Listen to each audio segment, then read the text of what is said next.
Today is a huge deal as the 2025 NBA playoffs officially start tomorrow. And here on H2DG, I'd like to do it big and give a great show similar to the ways the NBA's best seek to play their best basketball this time of year as they try to fulfill their championship dreams. But as you can imagine, this isn't the kind of episode I can do on my own. If you've been listening to the show long before I expanded to YouTube, back for 2025, I am joined by my lifetime point guard, Devaughn, and my running mate on the wing, and Johnny, as these two gentlemen will help me offer analysis and predictions for this year's NBA playoffs. Since we're recording ahead of the play-in, excluding most of the play-in what-ifs, we're not going to duck them completely like years past because the Western Conference was ridiculous this year. But, we're going to try to stay away from the play-in, but for the most part, we got 13 teams, 13 challenges, 13 hip-hop theme songs for each team's playoff run. All right, the fun starts now. I ain't going to talk any further. All right, get ready to hear the playoff preview that you've never heard before, only on Hip to the Games. Devaughn, Johnny, welcome back to our playoff show, brothers. How we feeling? We ready or what? Let's get it, man. Let's get it, man. Good to be back. Yes, sir. Yes, sir.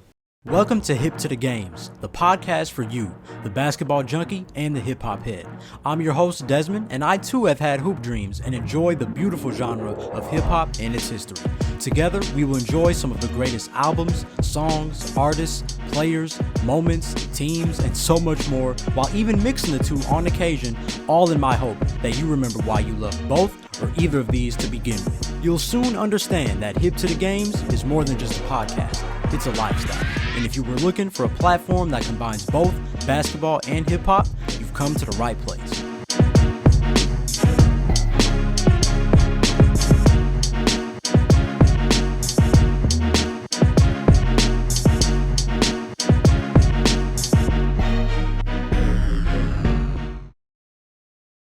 All right, welcome to this episode of Hip to the Games. Shout out to you if you are a loyal listener and are showing that you are indeed hip to the games by listening or tuning in visually once again. Whether you're listening on your favorite platform or watching right now on YouTube, I sincerely thank you for all your support. If you do happen to be new to H2DG, though, welcome aboard. I'm happy to have you here. Happy for you to meet my guys, man. They're going to put on an awesome show for you today. If throughout this episode you do like anything that you're hearing, be sure to hit that subscribe button, hit that follow button on whatever platform you're on right now to stay tapped in with all things hip to the games. And of course, before we dive into today's episode, you already know the drill. I got to get my pregame shout outs out the way. The first one always goes to the creative director, Jesus Christ, for another H2DG episode, as it's always a privilege to get in front of this microphone and do what he's putting me to do. And for this brotherhood that we got right here and friendship with these two guys with me. And the second one goes to my 19 Media Group family for the opportunity to represent the home team. All right. You see that blue and white logo in the corner. That's my squad. Be sure to tap in with all things 19 Media Group on YouTube, Instagram, 19M Group on Twitter. We got a lot of shows around sports, music, culture, education, hosted by some passionate independent podcasters. And I'm sure you can find another teammate of mine to support as well. So be sure to tap in with 19M Group. And whether it's through likes, comments, reposts, listens, buying merch, all that is appreciated and felt. So we appreciate that support.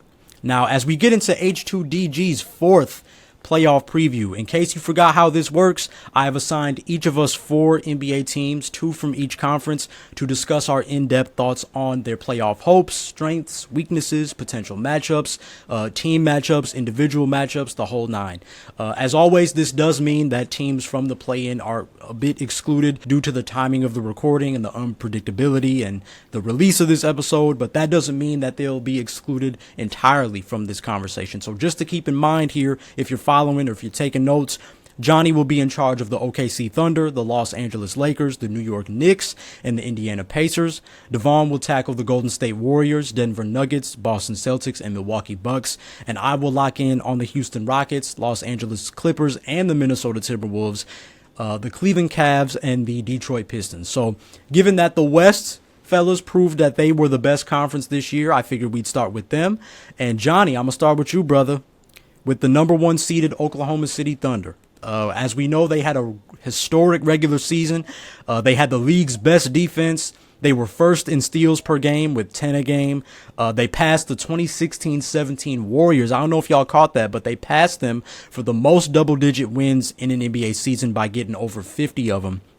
And in my words, they have the most empowered group of role players that we've seen in probably in NBA history. I know Magic's Lakers would like a word. I know the 80s Celtics would like a word. I know the bad boy Pistons would like a word. But in this era of basketball, we haven't seen anything like the OKC Thunder. You know, we hear the term dog a lot today, but these role players are some seriously well-trained dogs, y'all. You know, like they take advantage of open looks. They are active defensively. They are always on one accord.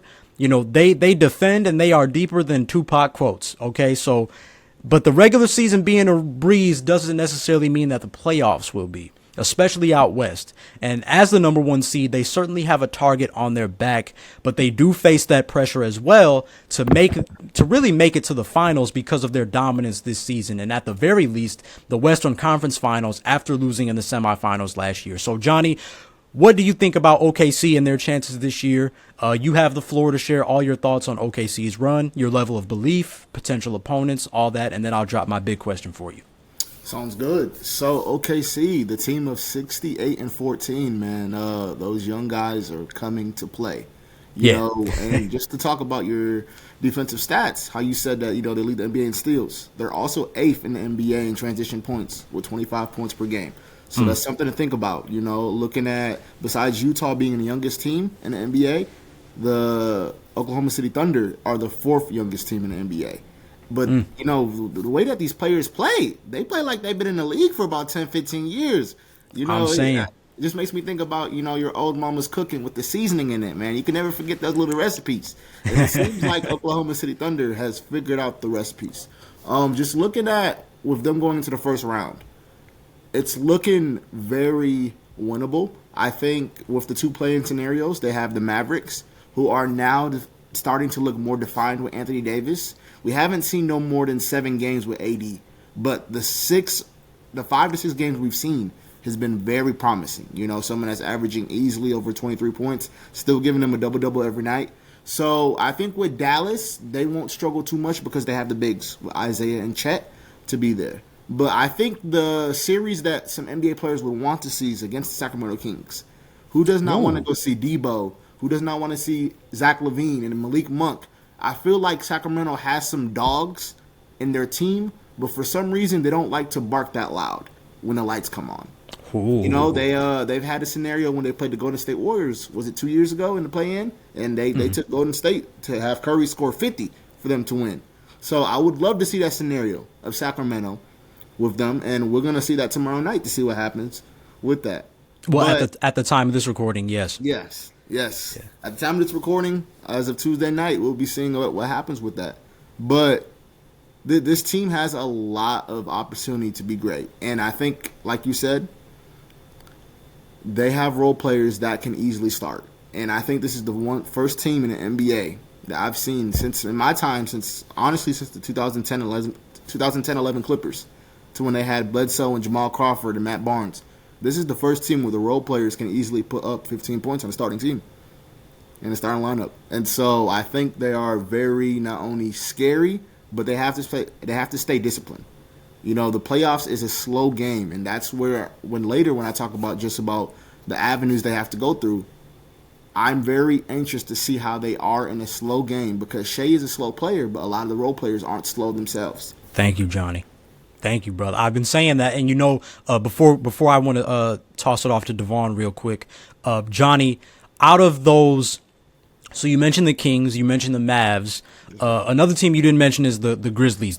They all have a chance to face OKC in the first round. Who do you see out of those 3 advancing and being that 8th seed? When it comes to discipline, I can see probably Memphis winning, because I've seen Memphis are the diehard grit, and I think that'll be the team that'll make Oklahoma the most uncomfortable, because they do not mind getting physical. Very true. And that's probably the only team with a point guard that's going to make Shea run. You know, that's something you got to think about. How is Shea going to be defensively? Like, who's going to make Shea run as fast as Shea makes them run? So I would say the Grizzlies, but I would say the most entertaining would be Sacramento. That's a good That's a good one because they got a lot of firepower. I think some people might question that, but I think it's because they have the firepower. Like, again, in a playoff environment, you have Zach LaVine, DeMar DeRozan. If Malik Monk is healthy out there, they're going to definitely, they're not going to go down without a fight. So I understand where you're coming from for that perspective. Devaughn, is there anything you want to add to what Johnny just said or anything else that pops in your mind when you think the OKC Thunder? Yeah, man. I mean, you guys said it. I think the thing with me for OKC is I don't really see them running into too many problems until like later in the playoffs. That's Once fair. it gets grimy and they're facing those, the the like Cleveland level teams. We're talking about the other conference, but the Lakers, like teams like that. I feel like the one thing I would be interested to see with Shea is like I'm waiting for that team, and although this is a very tall task and much easier said than done, like who is going to be that team that kind of gets a bit physical with him, and kind of like aims to put him on the floor and kind of find those like little ways to disrupt his game and force the ball into other guys' hands. Like that's what I'm gonna be watching and see with OKC because I feel like we haven't really seen Shea face that level of defense yet in his career with OKC. So I think it'll be really interesting. But not to say that it'll be smooth sailing, but because it is the playoffs. It's a long season. Everybody's going to be dealing with the fatigue and injuries and the mental stuff that comes with that. But I think they got a really good group that can make a really deep run. Devaughn, you mentioned a great point there about how you guard Shea because, Devaughn, I will say this.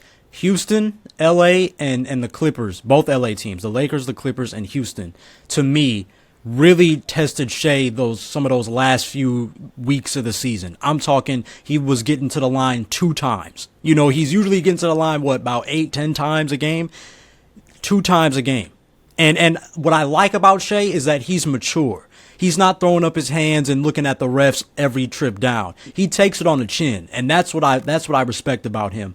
But to your point, Devaughn, yes, that is exactly why I said in my other episode that I could see a Lakers, I could see a Houston, I could see even a Clippers, giving OKC some fits because of their size, because of their intensity, because of their grit, and I think I just lost my train of thought, but it's like I just think that, like you said, it's not going to be smooth sailing.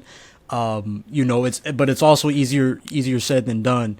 But yes, I think. Oh, thank you, Jesus. I was going to say, I think OKC, in all honesty, they got very lucky. Potentially having to face Memphis, Dallas, and Sacramento, as opposed to getting the Clippers in the first round or even a Warriors in the first round. I think they got a little lucky. Johnny, were there any other final thoughts you had for the Thunder before I give you the big question? No, I think you guys got both of them. Thank you, Vaughn. Thank you, Des. Yes, sir. Yes, sir. Okay, Johnny. We know how important role players are to contending teams specifically, and I think you mentioned this when you first started talking. But do you think, my big question for you is that, do you think the Thunder might rely on them too much? The role players? That's a very good question. I mean, when you look at, personally, I feel like the Thunder don't play them enough. This is where I say. So when you look at someone just like Jalen Williams and Aaron Wiggins, the last 2 weeks have been their best 2 weeks of their career. You talking about light-skinned Jalen Williams, correct? Jalen Williams with a Y. Yes, sir. Yeah. Okay. And so when you look at him, I was looking at a statistic that his last 3 games without the starters playing, he's been averaging a double-double. 10 and 15, 10 11, 10 12. And with Aaron Wiggins just gave about a 25 ball, gave a 20 ball to the game before with the Pelicans. So I do think that they need to somehow have a rotation to where these role players are playing a little bit more. But I do see that they like to do the rotation of having Shea play the first quarter and then sitting them all the way to like 5 or 6 minutes left in the second quarter.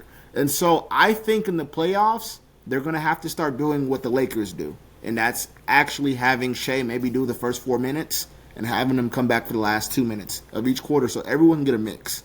I Because feel in the you. playoffs, when you start to study, when the game slows down, you can't let people sit on the floor. I mean, on the bench for 8 minutes straight. You got to break it up in blocks, and I think that's how Great LeBron's point. been so successful. Great point, Johnny. I have some thoughts. Devaughn, would you like to tackle the question?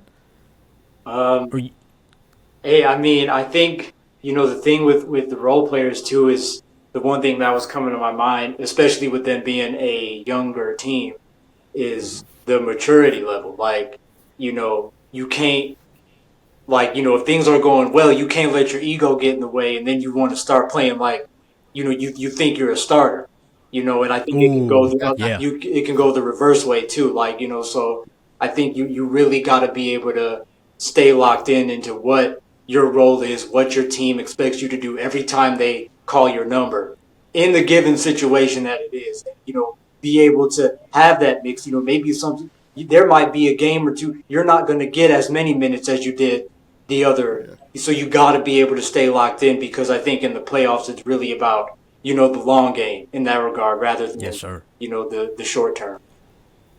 Well said, y'all. I agree with what both y'all said, and I'm gonna lay the hammer down. We haven't got intense yet, but I'm finna lay the hammer down.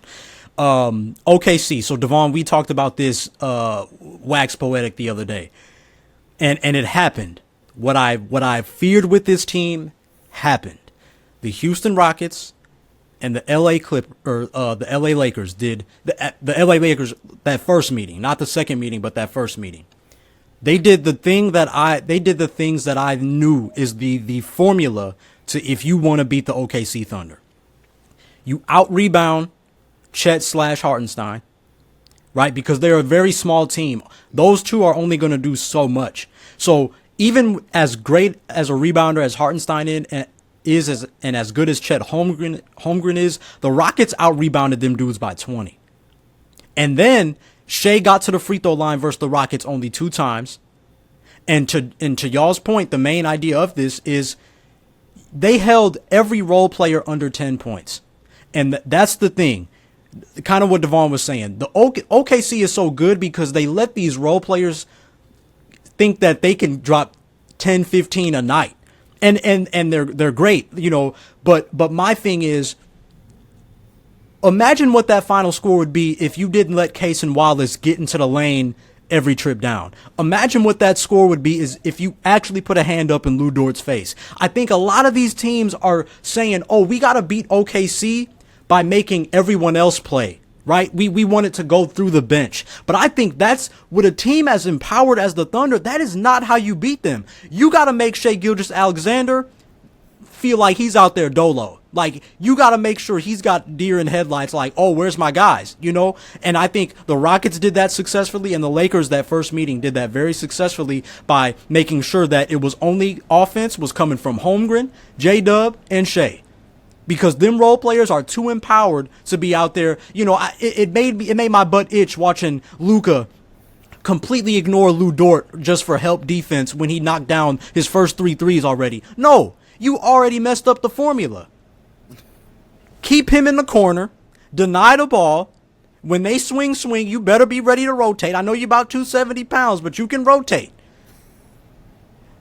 That's how you have better chances of beating the OKC Thunder. And I think, to y'all's point, that's what these teams need to be doing if they want to make it hard on OKC. You make Shea and J-Dub and all them feel like they out there dolo. I'm calm. All right, Johnny. Please reveal your challenge and theme song for the Oklahoma City Thunder's playoff run. For the challenge, as you just spoke, Challenge. Yes, sir. As the challenge, Chet Holmgren, averaging 15 points per game, even though with the injury coming back in February. Can you get to 20 points per game? I agree. To help lessen Shea's usage. And just something to talk about. Can you guys win a game? So that's the first challenge. Chet, can you give me 5 more points? Can you give me 5 more points? Just to even it out, But with Shea averaging almost 35 points already this season, I don't believe that's going to happen in the playoffs. I think it's going to go down probably about a good 6 or 7 points. I think he'll still be around 28 comfortably.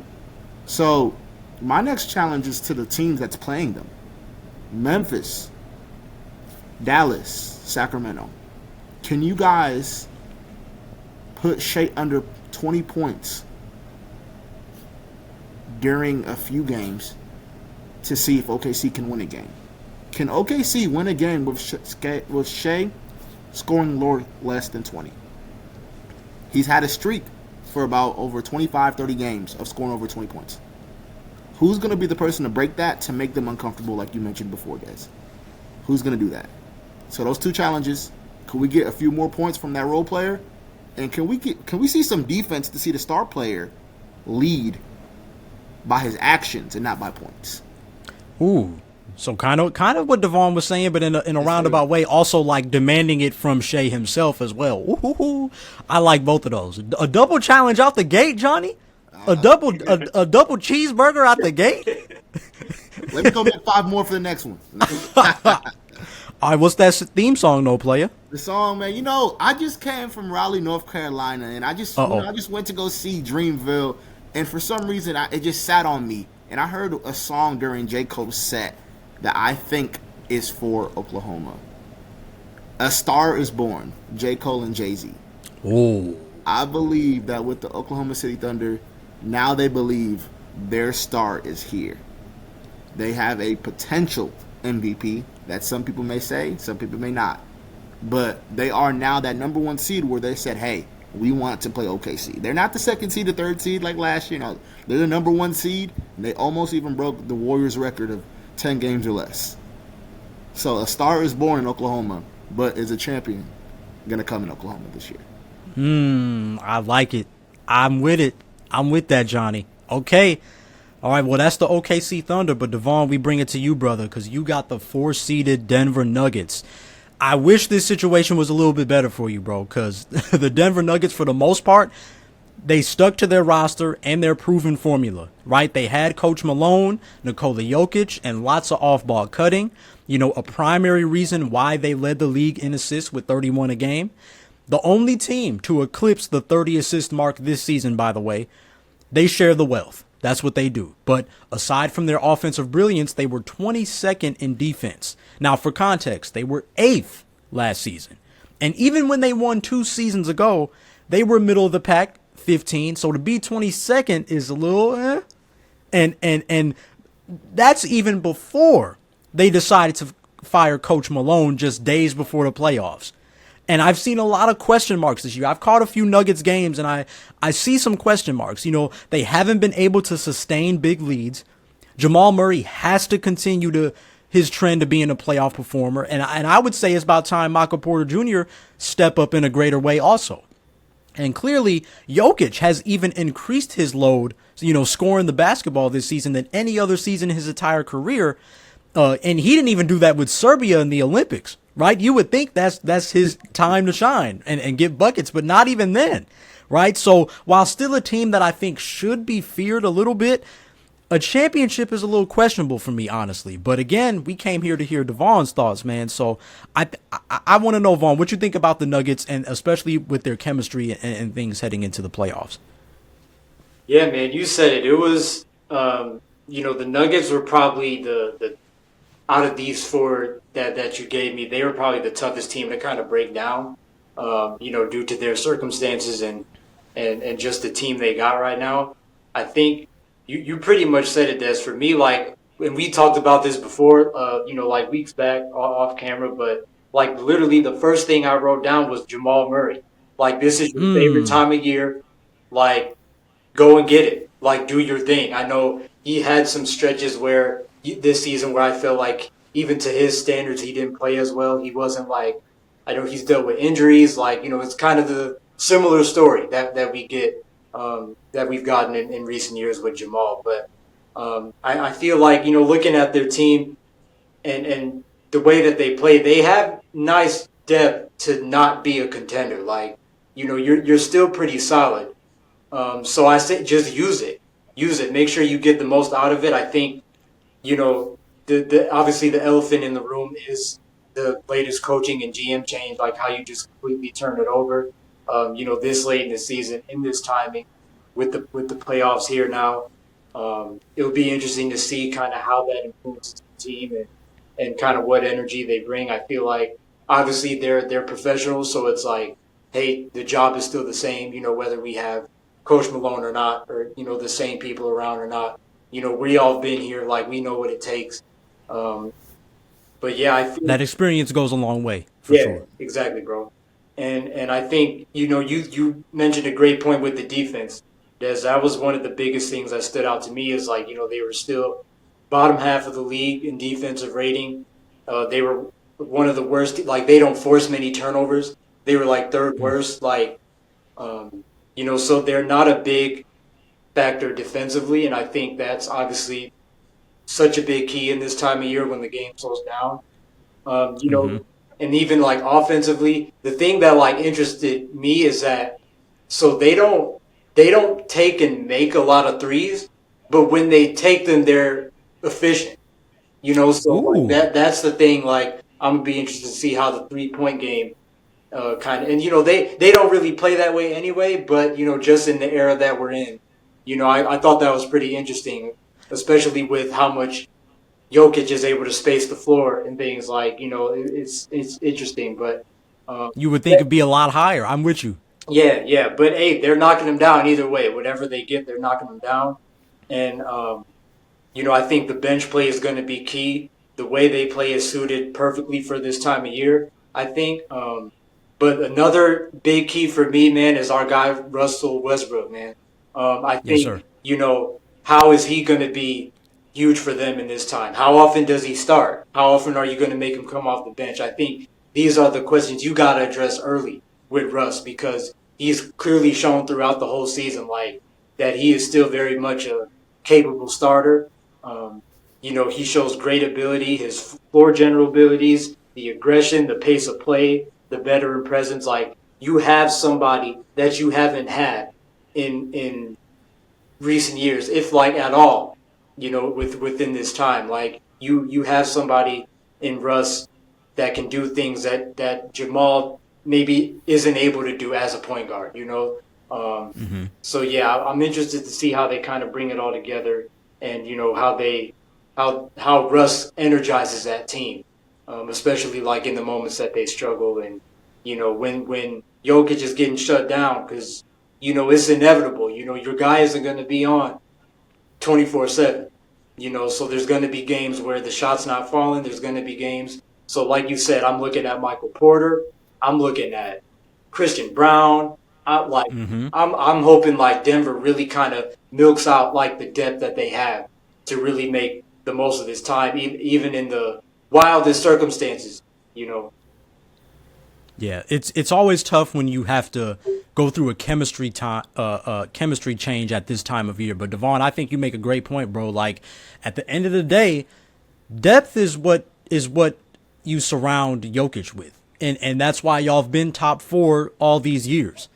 Even in a raggedy ending to the season, you still got to come perform. You're still home court advantage as a 4th seed. Like you can get it done, but it's going to be, again, I think the theme of this year's episode is just going to be it's a lot of this stuff is easier said than done. So great points, Devaughn. Johnny, did you want to add any French fries to go with the Nuggets?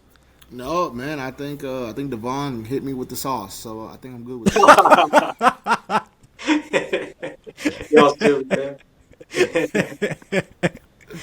All right, well, Johnny, you might have some thoughts after this, because for Devon's big question, Devaughn, I just want to know outright, bro, and especially, knowing how they're going to start with a first-round series with the Clippers, what is your playoff ceiling for the Denver Nuggets? Man, the playoff ceiling for the Denver Nuggets, I think, like, you don't like to put it that way, but, like, I think, at least for me personally, I'm okay if they at least get back, like, where they were last year. If you can at least get to the second round or somewhere around there, like, cool. Like, especially given the circumstances. And I think, the Clippers have been hooping. They've been hooping, like, quietly they've been one of those, like, kind of, if anybody is going to make a Cinderella run, it's them. So I think, you'll definitely have your work cut out for you. But, yeah, I would say their ceiling isn't very high just due to the competition, just due to, your team is a little bit different. from the time that you did win, from the time from last year.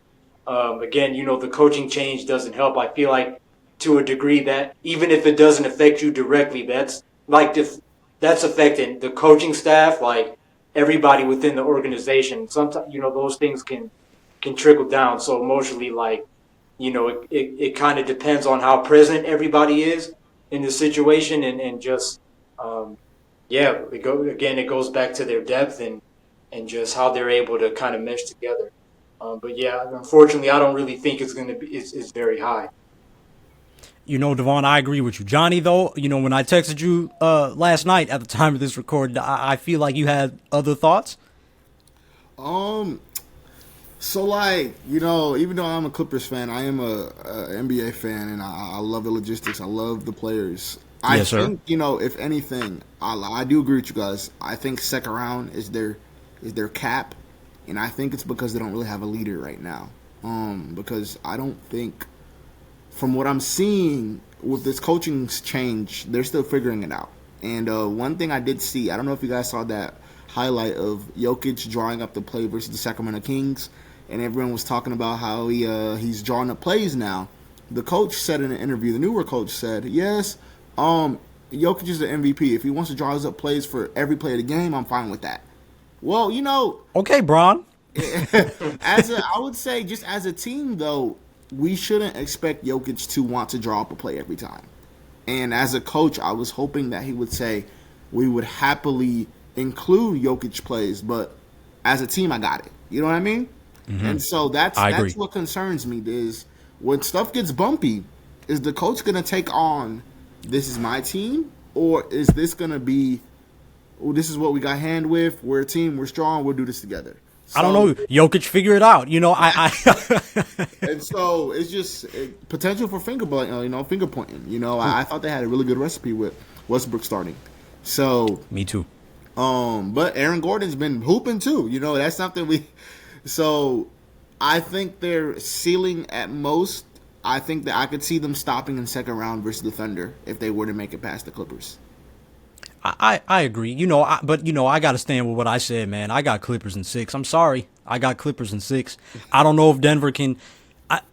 That's a tough series. I don't know if Denver got the wherewithal.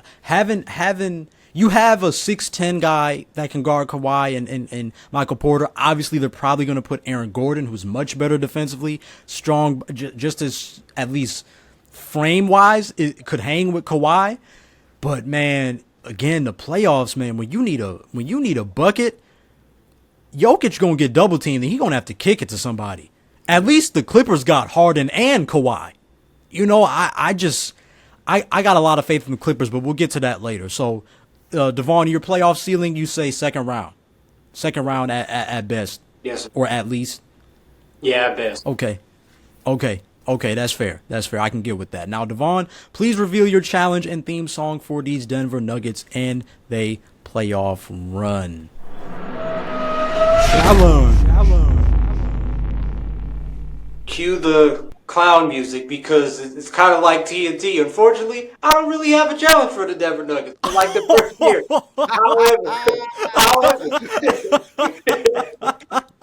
Devaughn always got to throw them.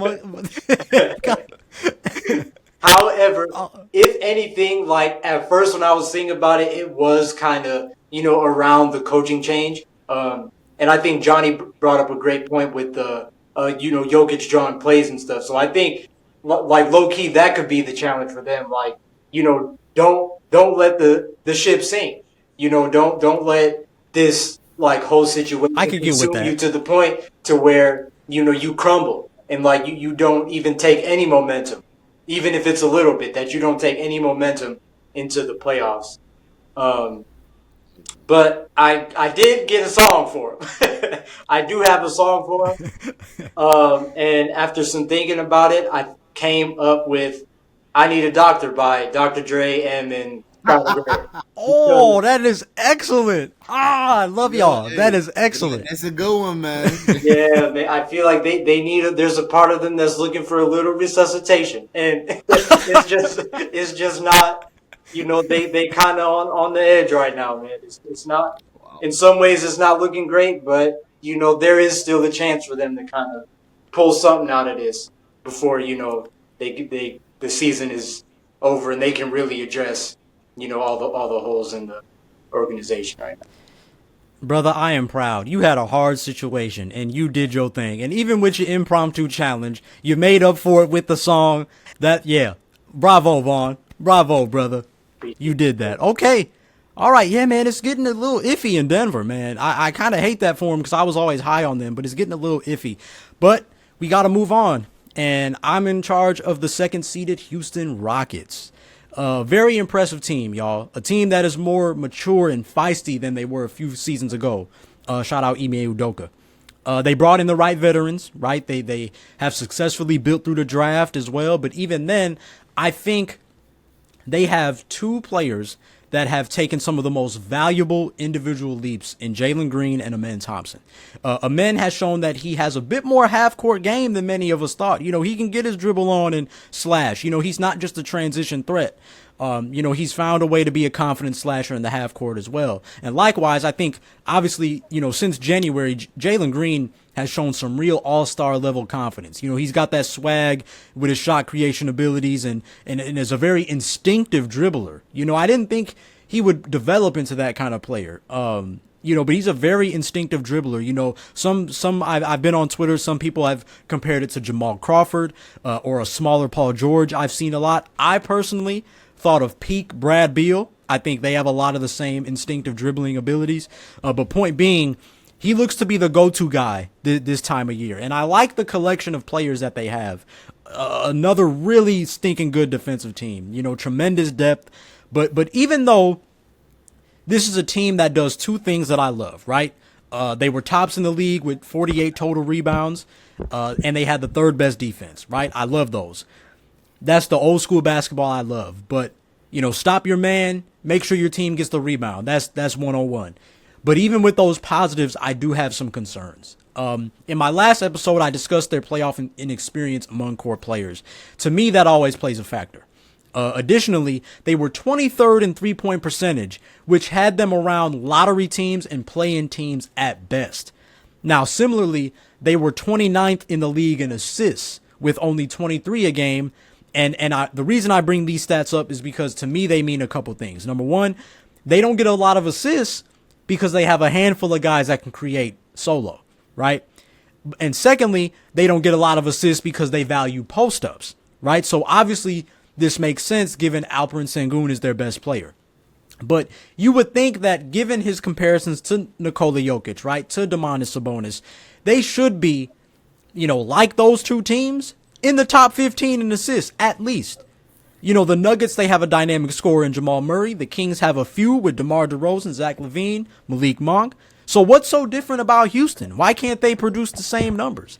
And this kind of ties into my next point because, the Rockets, they don't have shooters.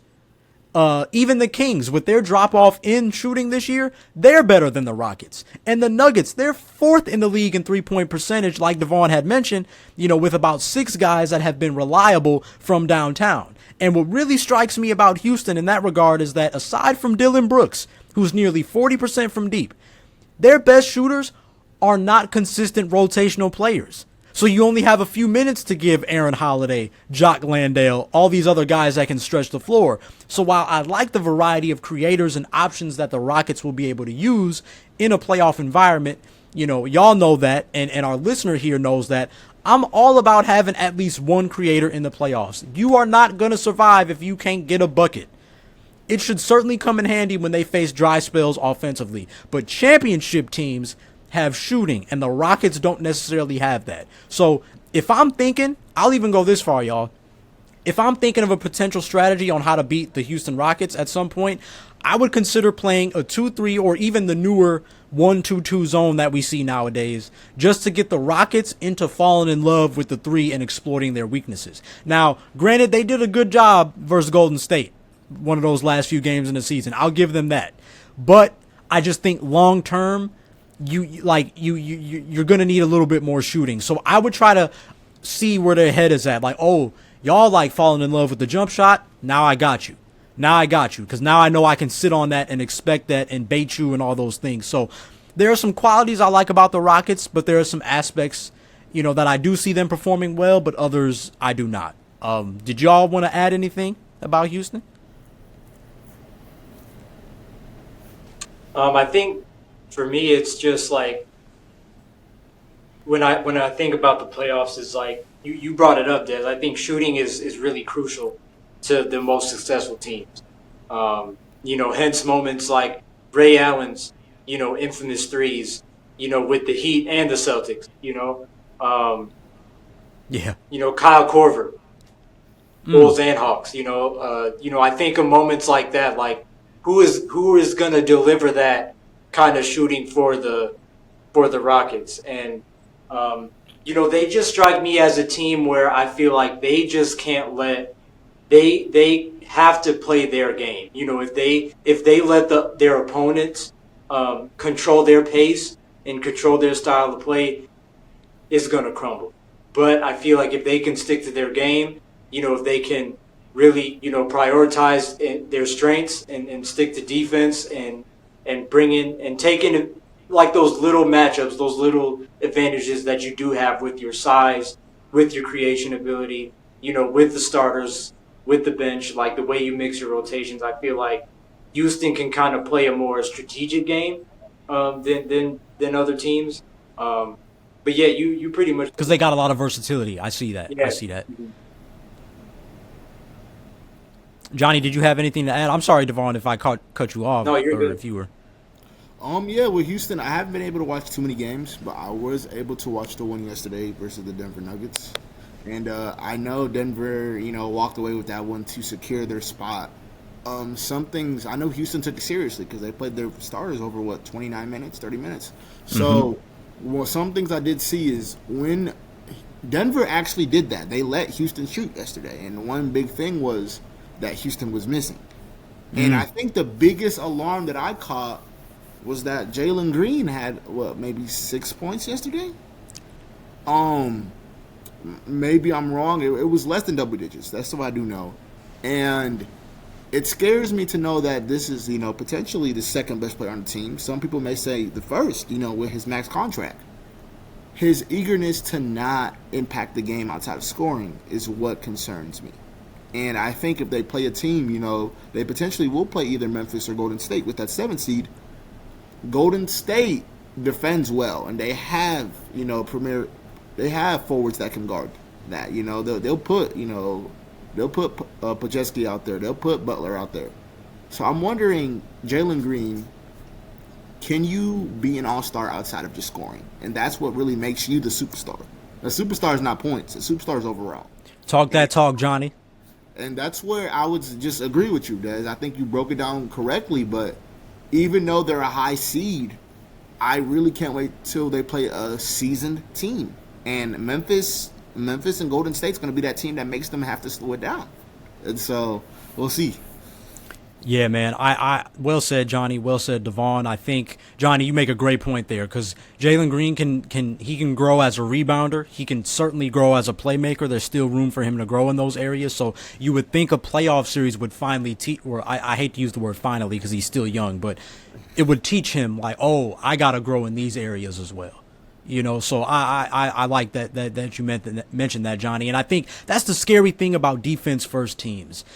Teams that are really good at defense but then can't make up for it with 3-pointers and spot up shooting, especially in this era, that's scary because you're gonna, so much of it is, yes, stopping your opponent, but man, doggone it, you gotta come through on the other end. And if Houston's in a dry spell and if Dillon Brooks gets a little too trigger happy, it can get a little dangerous for them. And that's exactly why, if y'all paid attention, that's exactly why the Grizzlies let him walk.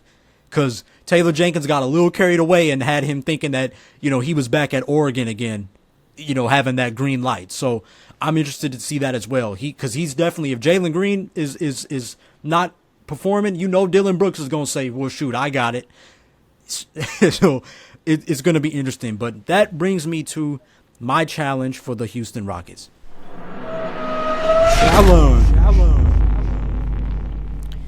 I challenge the Houston Rockets to make it to the semifinals. And as good as they are, you would think I would even say Western Conference Finals. But I just want to see them again in this tough Western Conference. I want to see them again, because a lot of people like myself are bringing up their inexperience. So, okay, show me that you can get past that and get to the next round. I just think for me, it's that simple. And my theme song for them, Johnny, you went J. Cole earlier, and I went J. Cole as well. I think a lot of us have been reminiscing since obviously Dreamville and things of that nature. But I went with the come up, J. Cole. Okay. Because I think it just personifies exactly where the Houston Rockets are at. Like, we're not there yet, but best believe we round the corner. And I think similar to J. Cole, if they can channel that hunger, if they can use this time to gain that wisdom and just keep their foot on the gas, they'll be all right. They'll be all right. But that's just me though. Now we're about 45 minutes in, and that's still only just the first 3 Western Conference teams for this playoff preview. So you already know we're just getting started with some heat. With the basketball analysis and themed songs given. But what are your thoughts on OKC, Denver, and Houston? And what challenges or theme songs popped in your head as you heard us discussing each team? Please be sure to leave a comment if you are watching on YouTube, or tag Hip to the Games on the socials, as we would all love to hear your thoughts and see you participating as well. And while you do that, we're going to take a quick break and then return with the next 4 to finish our Western Conference side of the playoff analysis right here on H2DG. Dreaming since a knee high, I'm struggling to see my victory. I'm upset, Duke versus Lehigh. The path getting narrow, please don't let me ditch no Nintendo. I ain't trying to switch, although I want to quit. I say this prayer quick. All right, welcome back to H2DG's 4th playoff preview, featuring my special guest, my brother Devaughn, and my brother from another, Johnny. Continuing with our Western Conference analysis, this time we're going to start with Devaughn, who we're going to pivot a little bit, because he's actually going to tip off with the Golden State Warriors. Definitely one of the more interesting storylines. Again, I know that they were in the play-in conversation, but of course, I've been joking with Devaughn off camera all week. Like, Harrison Barnes totally jacked up the Warriors' playoff plans with that game winner he hit with the Spurs. Because I told Devaughn to prepare for the Warriors, and they were looking good. And then all of a sudden, and then that happened. They lost to the Clippers, and now they're in the play-in. So we anticipated that they would be in playoff contention. So I'm going to let Devaughn rock out, because we're still confident that they are going to be in the playoffs, of course, as the time this episode releases. So again, Devaughn, man, we know the drill, man. This is a team that started out really hot, but then they fell off, I think, due to injuries and then just running into better competition, if we're being honest. And then things got pretty scary pretty fast. Fans started to panic. They started to lose faith and even declare that Stephen Curry was washed.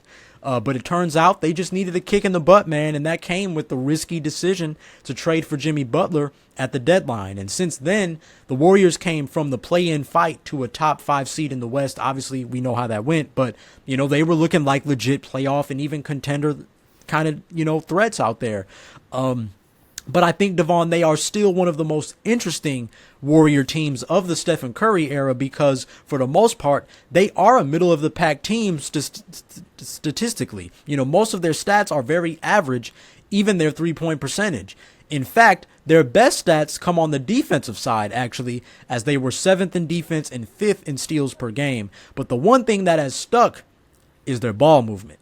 And they are also top 5 in team assists. And funny enough, those stats actually line up better with their 2022 championship, as they had the 17th best offense, but they did have the best defense in the league. So it's certainly not the first time that the Golden State Warriors defense has been better than their offense. But of course, this team, I think, features a lot more fresh faces than years past. So Devaughn, I'm curious to get your thoughts on the Warriors' potential playoff run. Yeah, man, I think that's a really good bull right there, Des, with the stat. I didn't know that about how similar they were compared to 2022. That'll surely make a lot of Warriors fans' ears perk up. 2022 was a time for them, but yes, man, I think in a nutshell, like, my thing with the Warriors is we know Steph, Draymond, and Jimmy are going to bring it, but I'm thinking about the others. What about Buddy? What about Brandon Podziemski, Moses Moody, Jonathan Kuminga? I think the biggest thing with those guys is, for one, Buddy Hield. I think he has to stay within the flow of the offense. I think he needs to know when to shoot and when to give up the rock, because I think that's times when he he struggles, and then the team kind of struggles is when sometimes because Buddy's a scorer too. You think back to his college days, like, come on, he was the sixth pick in the draft for a reason. Like, he's gonna have that quick trigger, and you can't blame him for it, because that jump shot, that shooting hand is what has got him to where he is today. It's the reason why the Warriors picked him up. But I think the biggest thing is that sometimes it's just them simple like bonehead plays, man, where it's like, he'll choose to take the selfish play when he should have like passed it to somebody else, or passed it out to Steph. And we've seen that a lot recently where Steph has kind of pulled him aside, or Draymond, and they're kind of on him like, hey man, when you get in this position, like you gotta look to move the ball. You can't just shoot it. But yeah. I told you he's Mario Chalmers to that Heat team. He is what Mario Chalmers was to that Heat team. Like, you are such a good shooter, but dude, you be tripping, and we are gonna pull you aside. Yeah, it's hard. Yeah, I think so. The thing with Buddy is like if he can get back to the way he started when he first got there, got the team those first few games, like, I think they'll be in a better spot. But really, it's not even just Buddy. I think. I think about the consistency of Podziemski. Like, he had a great rookie year, and we haven't really seen much of that, as consistently, if at all, throughout this season. So I think, he's had some stretches where he'd pick it up a little bit. I was about to say not even until. I'm sorry, Devaughn. I just was going to say not until recently, right? So I understand what you're saying. He's been up and down. But recently he's been good, but, what kind of Podziemski are we going to get in a playoff setting? Exactly, bro. Exactly. And I think Moses Moody is somebody, I think it's been cool to kind of see him grow since he got drafted. I think if there's anybody that's been figuring it out, it's him. I think he's slowly kind of finding his way into the offense, into the way they play, and, what strengths he can bring to the team. And I think, Jonathan Kuminga is one, we talked about him a lot, Des, like off camera, is like, what is his role going to be at this time of year? Like, how are they going to look for him? Are they going to look for him at all? Should they look for him? I think because the thing with the Warriors is, and it's a similar thing when we talked about the Nuggets, is what happens when Steph's shot isn't falling? Because it happens. He takes a lot of shots. Like a lot of outside threes. We always talk about Steph. The biggest thing is he don't be getting foul calls at times. So when he's not getting those calls, when the layups aren't falling, how is that team going to look? Is Jimmy going to get aggressive? What if he's not aggressive? I think there are still some like holes in the Warriors' offense when things kind of don't take shape. Stagnate. When things stagnate, like that's the thing. It's the reason why I think they kind of fell into the play-in. You talk about Harrison Barnes' game winner. That was like the last minute thing. But there were a couple games in between, even with Jimmy, where, they let some games slip away. And, we even seen it the other day in the Clippers. Like, there's just certain close games they weren't able to pull them out. And they have stretches where they kind of remind me like, I'm like, I don't know, like, yes, you got Jimmy. But when things stagnate, you guys are still kind of the same team you were before. When Steph's not out there, you find it hard to get some momentum going. And I'm sorry, Vaughn. You know what that just made me think of? Because I love what you're saying, by the way. But I think what you just said is that sometimes the Warriors are guilty, and I immediately thought of that meme of that dude that's like, the before and after of him losing weight, but he just stepped back. I feel like that's what you just said about the Warriors. Y'all are you didn't lose that weight. You just stepped back a little bit. Yeah, exactly. I do think to talk about the Warriors' strengths though, with their depth, they're another team. They got some good depth. Like their ability to get these young guys, whether it's from the G League, from schools you ain't never heard of, guys who look like they 30 and they rookies, like, bro, like, Quentin Post, like, they have so many, like, young guys who, because the biggest thing about the Warriors as a team, and this is exactly why they got Jimmy, and they can't just get anybody when it comes to transactions because they need somebody who's gonna buy in. Like this is the way we play. Yes. We have the greatest shooter of all time, one of the greatest players to play this game at the helm of our team. Plus Draymond. So it's like, you got to be able, like when you come in, you got to know your role. You got to play within the flow. And the minute you try to come out is like, they start pulling you back. Like, hey, like that's not how we roll. So I think, the Warriors, they definitely have their formula. They definitely have a team that has shown that they can compete with the best and they can fight with the best. But I think, in the long term, it's just going to be, how sustainable is it going to be? Because, Steph is, as he's getting older, as Draymond's getting older, like the season gets long, same thing. Like, are their legs going to hold up? And same with Jimmy. We've seen it last season, with the Heat when he came up gimpy. That kind of ended the Heat's run. So, not to say that those things are going to happen, but if they do, who you going to rely on? Devaughn, you killed that, bro. Johnny, before I flip to you, Devaughn, you made some excellent points. And again, the thing that I just keep thinking about is Jonathan Kuminga. Devaughn, I told you this off camera. He has to have a role. The thing about Jonathan Kuminga is that so much of it is his talent, his potential. But man, you need a role. Okay, you can run, you can jump, you can catch lobs, but you need a role. And every time he steps on the floor, I feel like it's a lot of random basketball. And to your point, the Warriors don't play random basketball. And I fear he is going through the exact same thing that Eric Pascal went through when he was on that pod and he said, I could not buy in. I was a scorer. I was honest with myself. I could not buy in. That's why they traded me to Utah. Now, granted, in hindsight, you could say, you know what, Eric Pascal probably should have stuck that out, but and I think it's the same thing with Jonathan Kuminga. It is very likely he is going to go somewhere else and he is going to thrive because he is not confined to that Warrior system. On the flip side, though, did he ever truly buy in? And I think, Devaughn, what I told you specifically, what I would love to see from Jonathan Kuminga, I would say, and all the great coaching staff and influence that they got over there, if I was on the Warriors staff, I would sit that dude down in the film room, just me and him, and I would make him watch 2014 playoff Kawhi over and over and over and over again. Brother, you are athletic, but we don't need the midi. We don't need that pull-up midi. You ain't even developed that like that yet. What I need you to do is rebound. Every time you see that ball clank off the rim, I want you to take charge and go get it. If Draymond don't beat you to it, right? I want you to go get that ball. That's what I need from you. I want you to pick up the best player. Can you guard Shea for 8 minutes?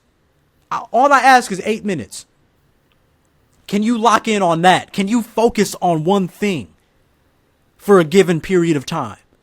And he, to me, has not done that. And in some ways, I think the Warriors haven't even empowered him to make that decision and make that choice. So that's the biggest thing I want to see, Devaughn. You mentioned a lot of great points. I totally agree with what you said about the young puppies. They got a lot of young puppies that ain't been here, and they might have to get a little mature. They might have to get that, maturation stage a little faster. Certainly the playoffs will do that. But I'm looking at Jonathan Kuminga, man. You need to buy into a role, man.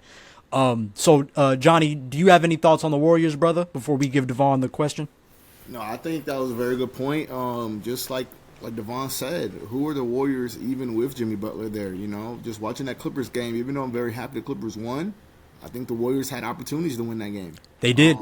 And honestly, it was defensively where they messed up. Like I tweeted during the game, like they should have deviated from doubling Kawhi sooner, because you would rather your player, as great as Kawhi is, and he was cooking, you give him that jump shot every time. Don't just double him and give him an easy basket.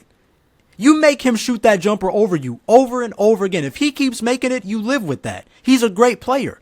But you don't give up the easy too. But, that's just me, Johnny. I'm sorry. Go ahead. No, that makes total sense. That as well. And just I want to see what's going to happen with Jimmy Butler when it's time for him to get in that Jimmy mode.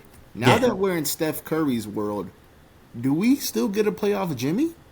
Or what are we going to get now? That's what I'm very interested to see. What happened? I think he showed it in that Clippers game. He looked good. I don't think he attacked Kawhi as much as he could have. You're right.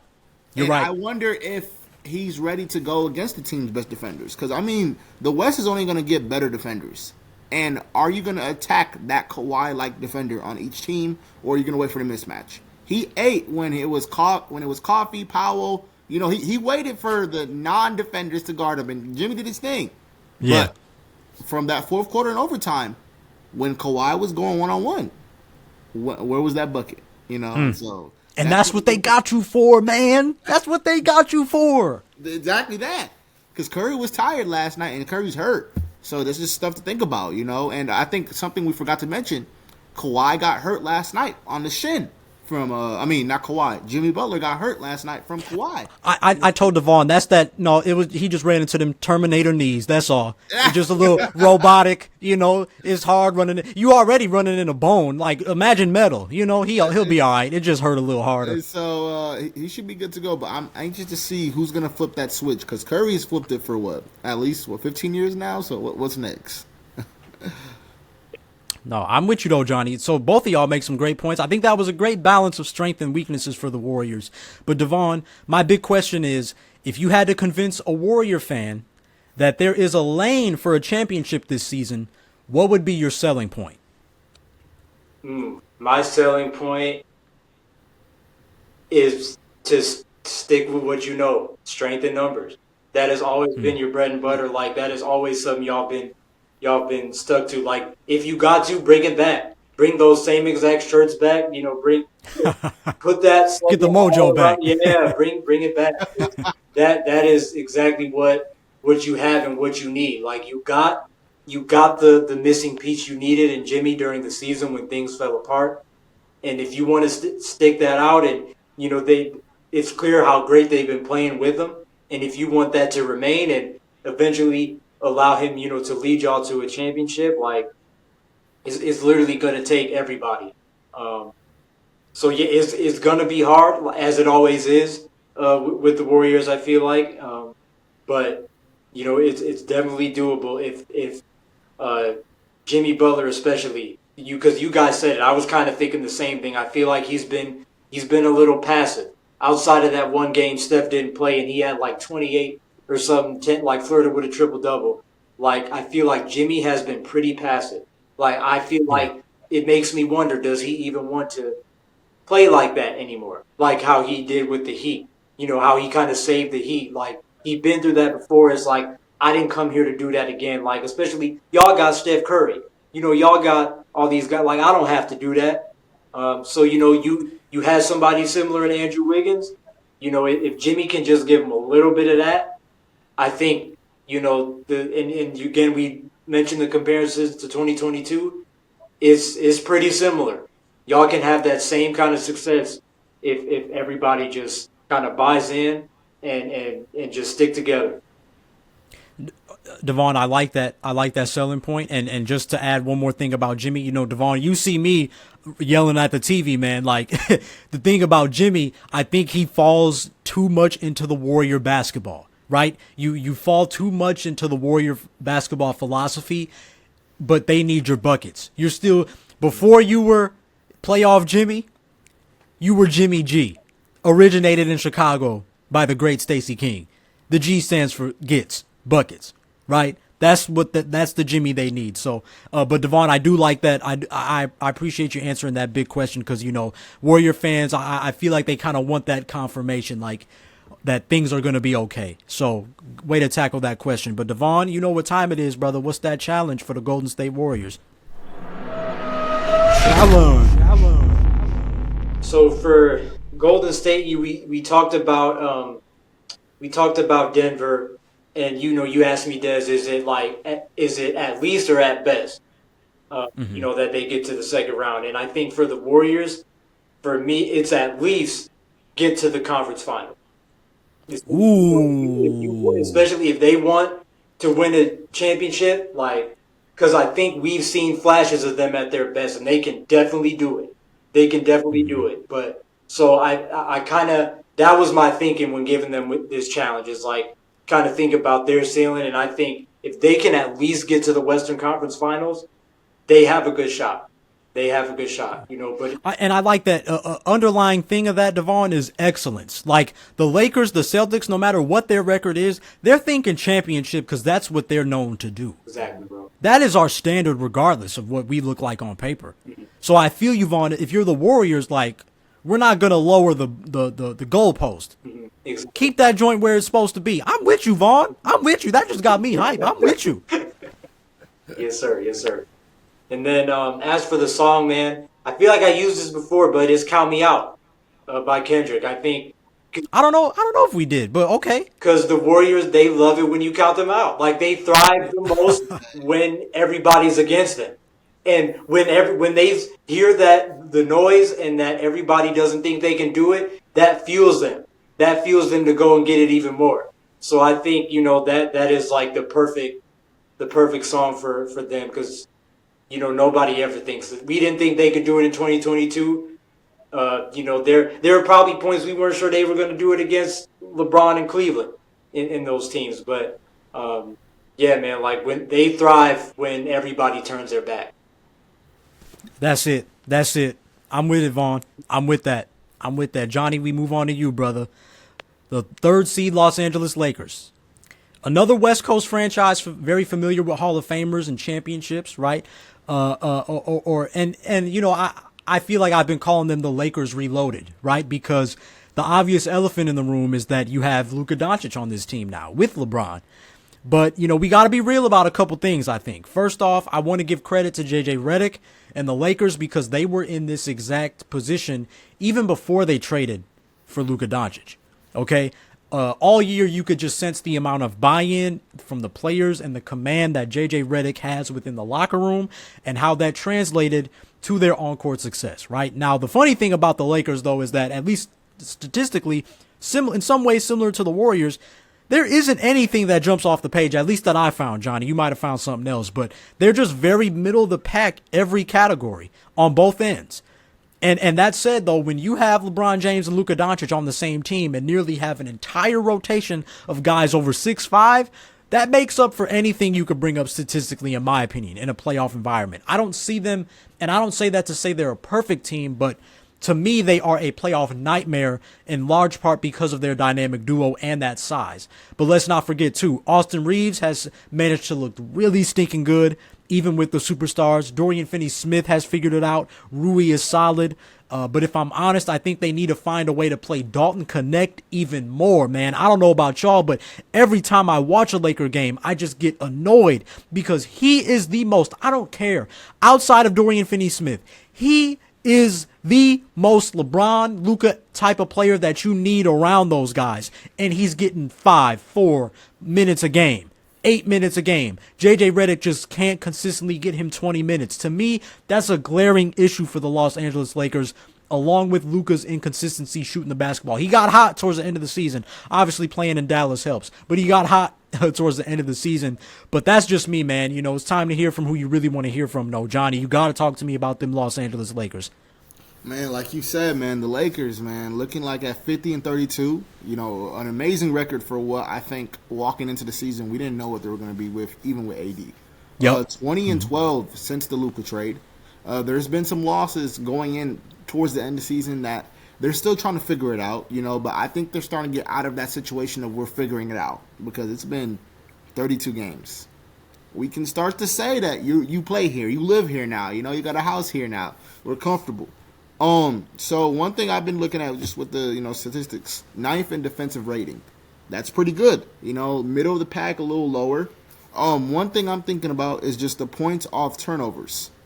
And they're at 16.9. And there's only 4 teams in the West that allowed that. That's in this playoff contention.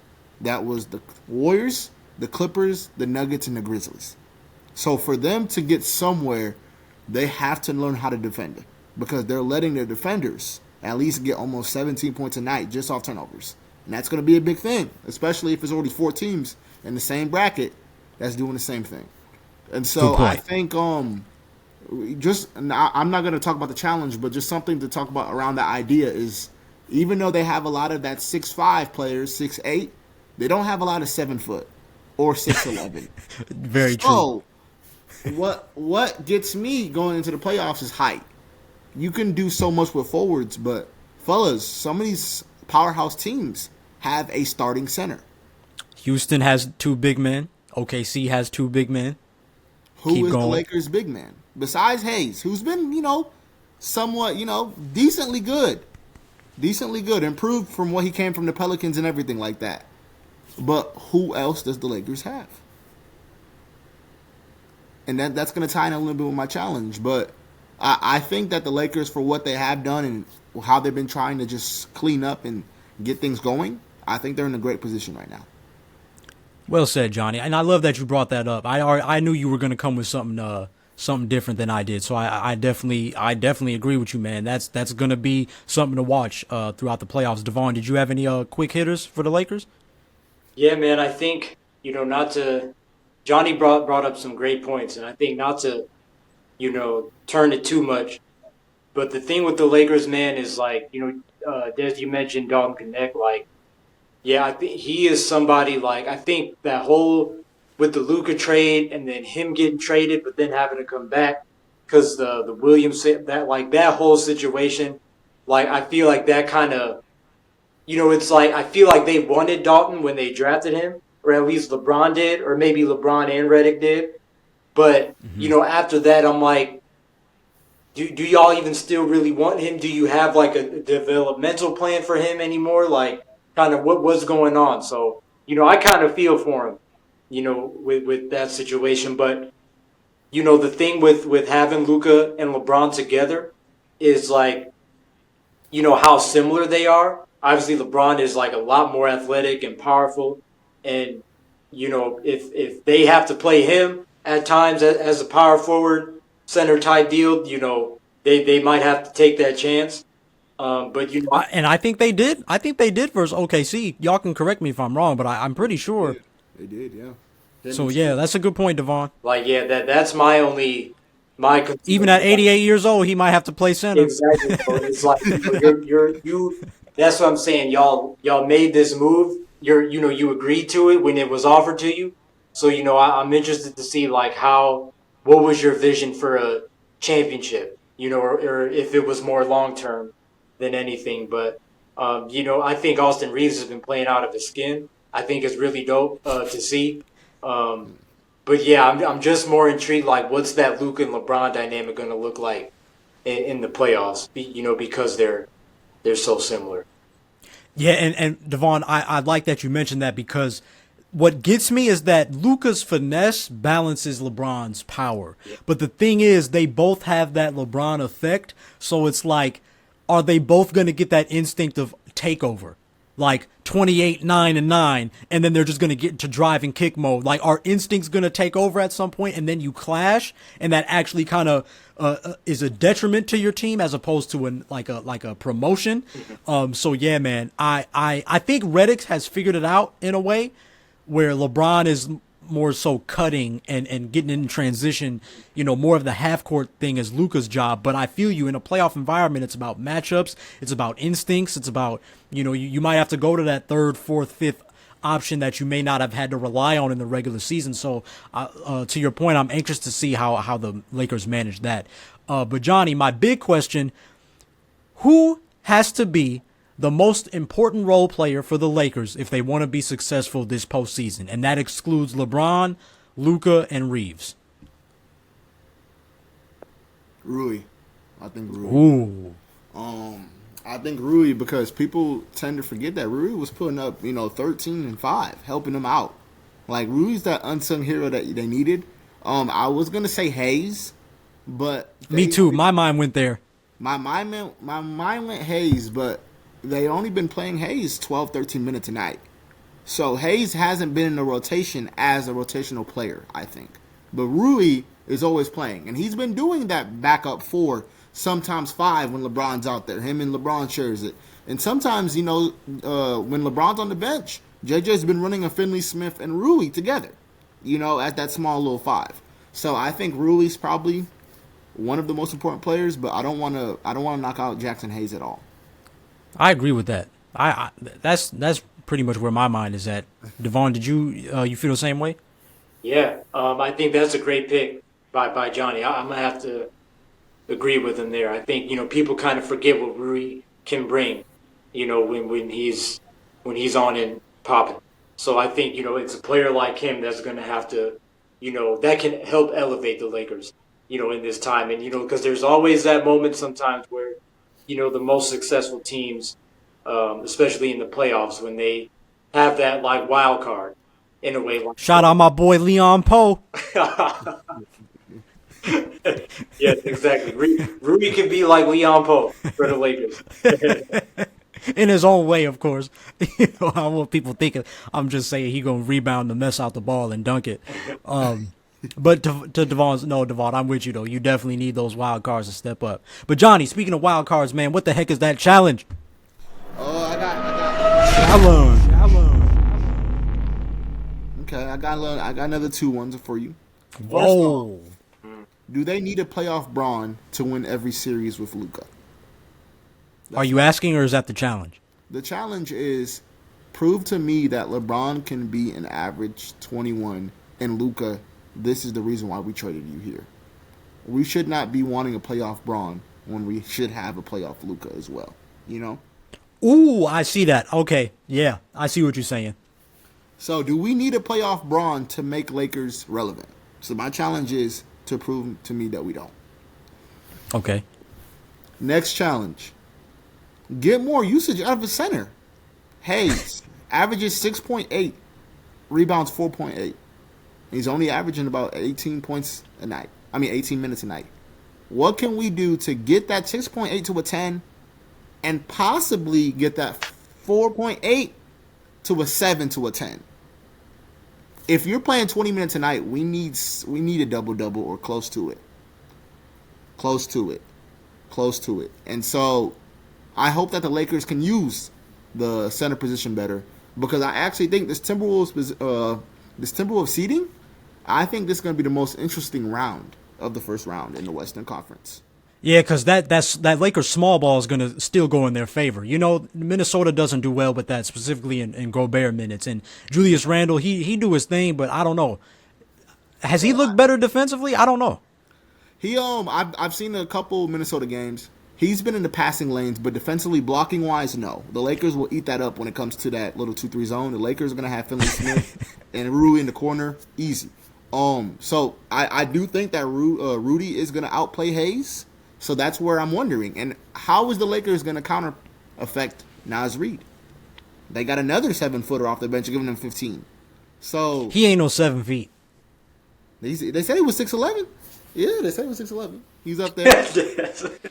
They're trying to get that's just extra bread, Johnny. Extra bread for the contract. He's 6'11". He's 6'11". Let's add another milli on it. Hey, well, all I know is that the Lakers do not have another center to match up with that. They got Jemison off the bench, but they don't run Jemison that much. So yeah, he's really like in spurts too. Yeah. He's good. So I guess my challenge would be get more usage out of your taller players so your smaller players don't get too tired. There it is. I'm with that, Johnny. I'm with that, man. I'm with that. Okay, man. We about an hour and 20, and we are just now finishing the West, as I'm going to do a hybrid here of the Timberwolves and the Clippers. So as we know now, the Timberwolves have locked up that 5th seed. We'll be facing the Lakers, and the Clippers got that 6th seed. Or no, I reversed it. Timberwolves got the 6th seed facing the Lakers. Clippers have the 5th seed facing the Nuggets. And again, this, given the final day of basketball, this just happened, so I had to jumble them together. But first I want to talk about the Timberwolves. Again, we were just talking about them. Now, for me, this is a team that generally has sat around that 7th spot all season long. So it doesn't really come as a surprise granted, being a 5th seed, you didn't really see it coming, but just most of the season, they were at that 7th spot. And even that was even after questionably trading, Karl Anthony Towns, right? They've managed to return just shy of that 50-win mark, even after some questions about their defense and overall chemistry in the locker room. It was ugly all at first, but I think a big thing that I've noticed with them is that they know how to show up for big games. modern day rivals, like the Nuggets, like Memphis, teams they faced in the playoffs before. Obviously, Ant Edwards is going to be geeked to face LeBron, in a first round series. And Luka, who just knocked him out last year. Oh yeah. They're going to be all over it. I think that kind of competitive edge is going to be great for this playoff environment. They do have the 9th best offense and the 7th best defense. So, they among the tops in the league in both. And to me, they are the definition of a playoff sleeper. You have the superstar in Ant Edwards, although outside his prime a little bit, you still got a decent interior defender in Rudy Gobert. Julius Randle's putting up 19, 7, and 5. Jaden McDaniels has gotten more comfortable off the dribble now. Dante DiVincenzo continues to be a solid all-around guard. Naz Reid still doing his thing off the bench. In my eyes, too, the playoffs are a perfect environment for Rob Dillingham to serve as a spark plug. I'm going to need Chris Finch to get in his bag and play that young man, 20 minutes a night, because he is a playoff type of guy.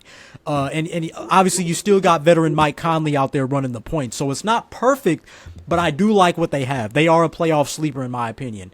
No matter who, faces the Wolves, you can't afford to sleep on them. Now, that said, I promise y'all, 2 scenarios stand out to me the most. Number 1, Ant Edwards double teams. If one thing the Lakers are going to know how to do is double team him with bigger defenders.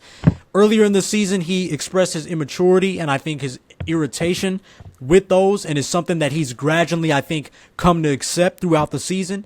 But he still needs to work on his reads. You have to imagine he'll draw even more of those double teams and traps in the playoffs. And additionally, he's still guilty, I think, of struggling to attack seams, and he still does that thing where he'll get in the paint, but then he'll back out and bring it up top at the top of the key, and then there's like 5 seconds left on the shot clock, and it's like, bro, you had your chance. Like, make a decision. Don't just reset every time you feel panic. Like, make a play. And I think he's still struggling to do that. Now, I do like that Ant Edwards has gotten much better at saying, okay, I'm shooting bad, but I can still get rebounds. I can still get my teammates involved. That, to me, has been great, but he still has to clean up some of those other things.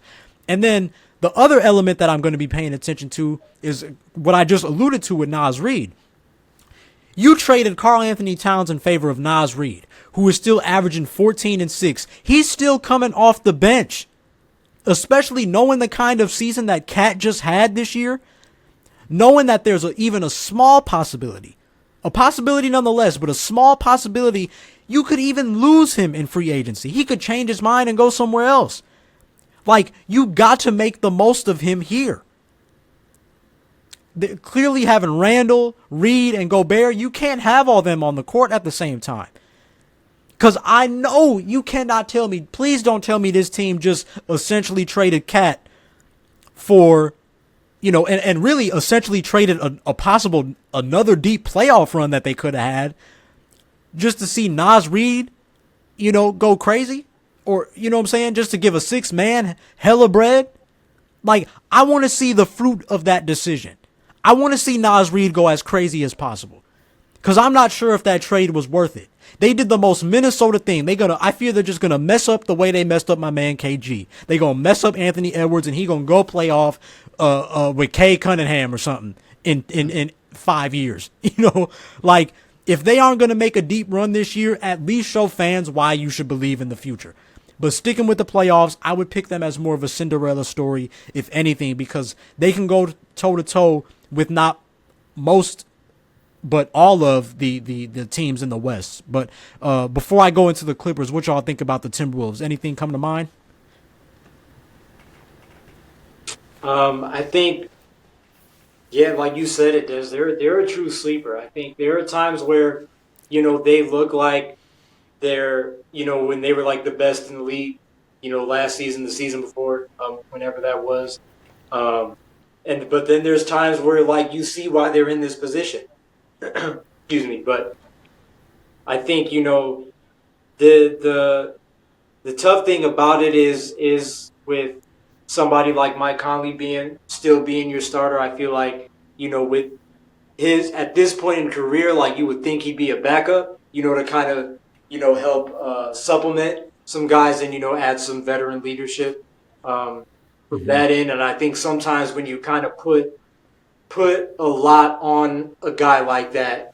It's like, I don't know. It's a reason why they have, and obviously, he handles the ball a lot. As you said, Jaden McDaniels has now been able to, create off the dribble more. But sometimes when your roster is structured like that, sometimes I wonder like how far you can actually go. And that's totally no diss on Mike Conley, but it's just like, it can only work this way for so long. So it's like, it's funny that they got somebody like Julius Randle, traded Cat, but didn't really address that part of the point guard situation. And then you have Rob, but you're not playing him.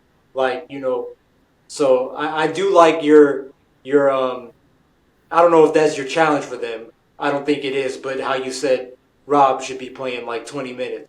I agree. I don't know if they would do that much, but I would be cool with like, maybe more 15 to 18. That's fair. That's fair. But yeah, I agree. Yeah, they definitely need somebody else who can spark it, and he is that kind of guy. So, if anything, Minnesota, they could shock some teams. They could shock some teams, but at the same time, they're kind of similar to Denver. I think it was when we were talking about. Like, I'm not expecting them to do a whole lot, but they can do a little something. That's kind of where I'm at with it. Johnny, did you have anything else you wanted to add? No, I mean, you guys hit it on the dot. I guess my only question to you guys is, I'm hearing Cinderella. Are you saying that the Timberwolves knocked the Lakers off first round? That's for both of y'all. Ooh, I'm not saying that it's gonna happen, but I do think that they match up a little bit better than people might expect. I think a lot of people are gonna look at LeBron and Luka and be like, "Oh," but I do think the Timberwolves got that dog in them to pull something special. I think if anything, it does go back to what you were saying, Johnny, about the Lakers' lack of 7-footers and lack of like true centers. I think that is where the Timberwolves can kind of probably take advantage of the Lakers. But it's hard, especially in this time of year, to root against Luka. When how he goes when it gets grimy. So I still got Lakers in 6 in that one. I think Timberwolves can get 2. Yeah, something like that. It could go either way, but I think especially again Austin Reeves. Like, I don't know if Minnesota has an answer for somebody like him. Ooh, that Dante versus Austin matchup going to hit. Yeah, it's gonna be nice. That's going to hit.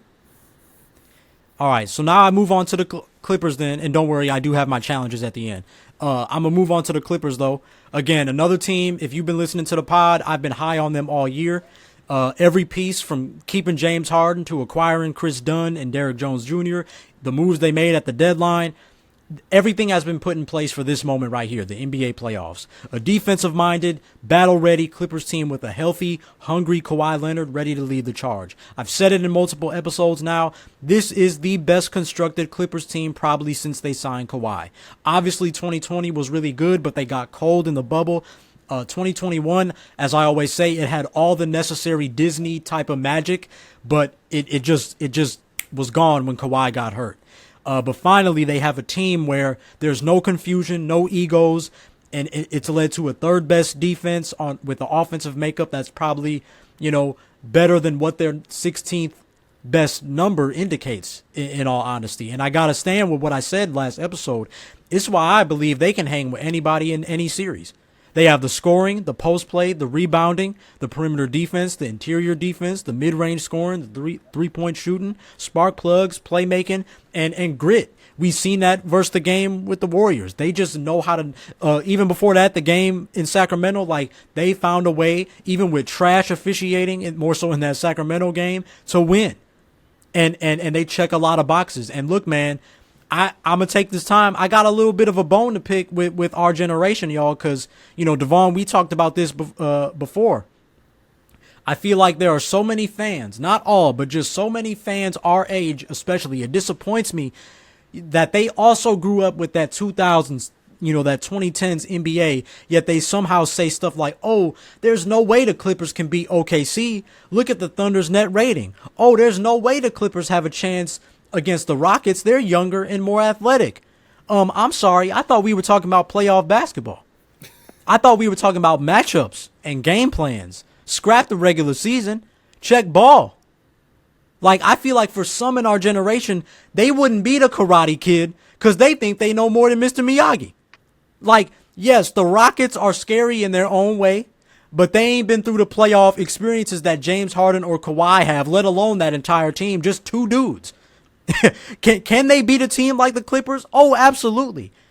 But we really underestimate the value of experience, maturity, especially those who have experience in an NBA that was generally more scrappy, mentally tougher. You know what I'm saying? Where you had to put your belt on and go to work. Like, you couldn't duck matchups like you can now. It happened, but you can't. It's not as blatant as it is now. You couldn't just spin your finger the minute something happened that you didn't like. They have the luxury of challenges, and nobody's mentally tough. Nobody drops and says, "Nah, we good. Let's move." And OKC in 2010, they ran Kobe and them out the gym, but they just still didn't have the wisdom and the experience and a lot of other things to overcome them in that series. But lo and behold, when they got their chance at a rematch in 2012, they got the job done. I said it before and I'll say it again. Sometimes basketball is a teacher.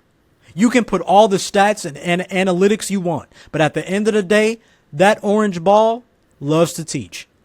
And I fear that ball will use the Clippers as a vehicle to show a lot of these young Thundercats that exact fact.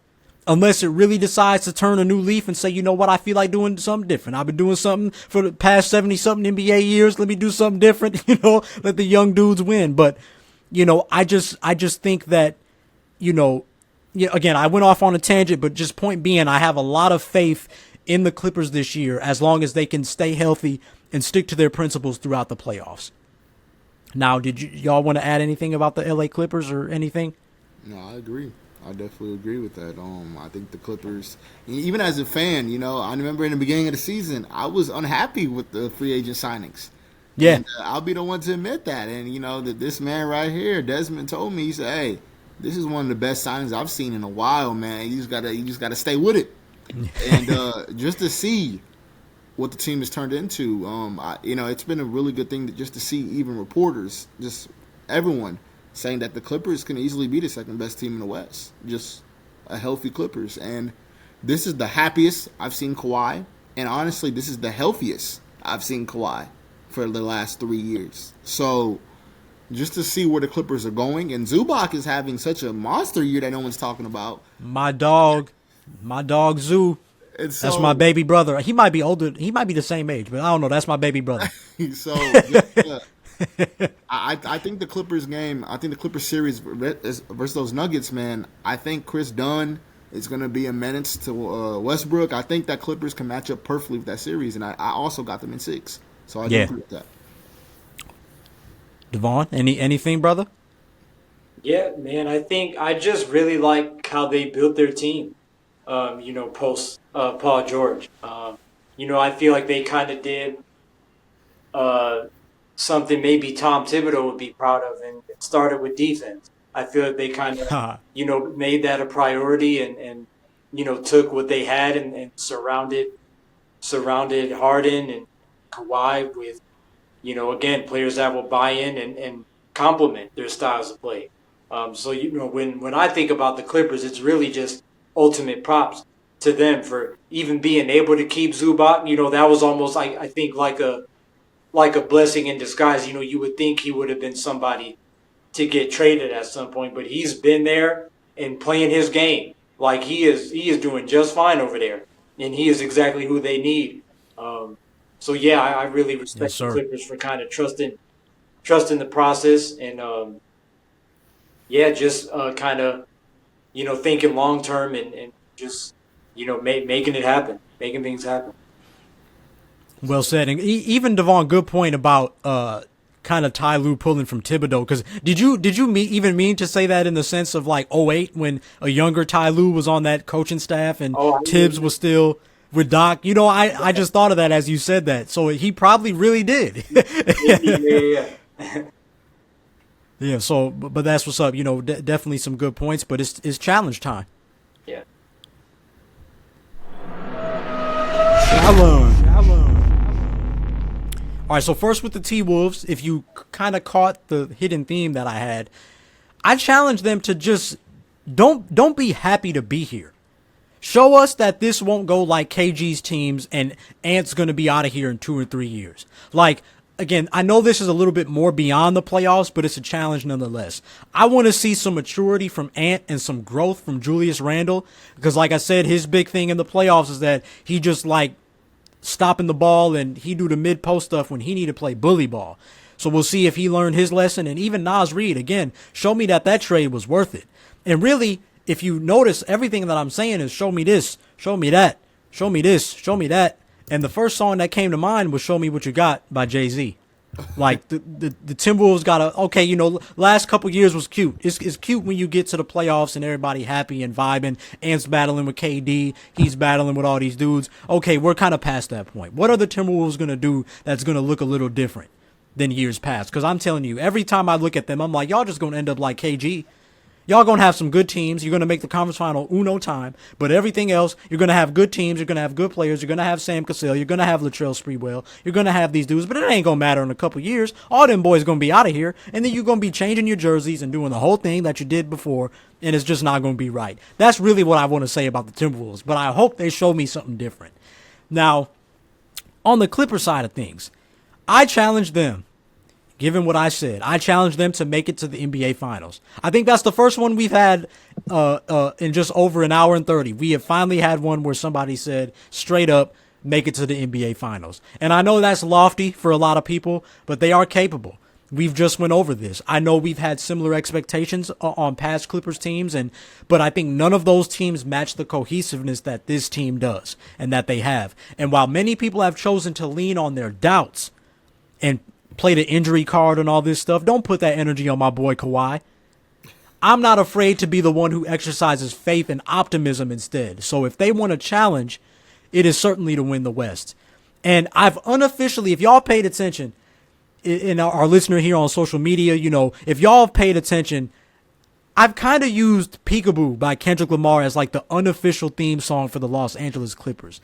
Because of the way a healthy Kawhi now allows them to sneak up on teams. But since it's the playoffs, I had to go with Whacked Out Murals. It's time for them to get in that mode. Kawhi, don't let them put no smut on your name, brother. You know, Clippers, don't let them do that to you. This is the time to show that y'all legit. So I went with that for the Clippers. I like that. Alrighty then. After sharing our respective thoughts on the Warriors, Lakers, and the Grizzlies / Timberwolves, the Timberwolves / Clippers playoff potential, we have finished the Western Conference part of the playoff preview. We are finally there. But once again, it is your turn. Okay, what do you think about each of those teams' playoff chances? Anything that we didn't mention that stands out or raises eyebrows? Be sure to comment on YouTube or hit up Hip to the Games or Desmond Powell _ on the socials to share your thoughts as well. Up next, we got the Eastern Conference. All right, we halfway there. I know it's a long one, but you know the drill. This is what you wait for. The H2DG Playoff Preview. We are going to be heading towards East now, but before we get into that, if you like what you're hearing and want to know how you can represent Hip to the Games, here's how you can do that and show some love to the pod in the form of fashion. As a fan of Hip to the Games, not only should you show your love for the podcast, but you gotta express your love for basketball and hip hop. With a wide variety of clothing and accessories, there is always a way to show how much the game of basketball and the game of rap means to you. Let everybody know what it means to be hip to the games by clicking the link in the episode's description to cop some merch and represent the H2DG lifestyle. All right, welcome back to Hip to the Games, where I'm joined by my guys Devaughn and Johnny to continue our 2025 NBA playoff preview. This time moving towards the Eastern Conference. All right, ball up top. Johnny, it's back on you, brother. And you got quite the doozy with the New York Knicks. This is a team with one of the better starting lineups in the league, and especially thanks to a career year from Karl Anthony Towns, plus their continued success from Jalen Brunson, they looked pretty lethal most of the year, right? 5th best offense, 13th best defense, not too shabby. But And as expected, after trading Julius Randle for Karl Anthony Towns, the Knicks' floor spacing has been way better. They're playing a lot more pace and space, but a little bit of that New York Knicks kind of grit that we've known to see over the decades of basketball that they've played. And I think, even bringing in a guy like Mikal Bridges certainly helped them knock down threes, good for 9th best accuracy in the league. That said, they are a very top-heavy team. Their depth is more inside their starters than their overall rotation as a whole, which has been a big flaw this year.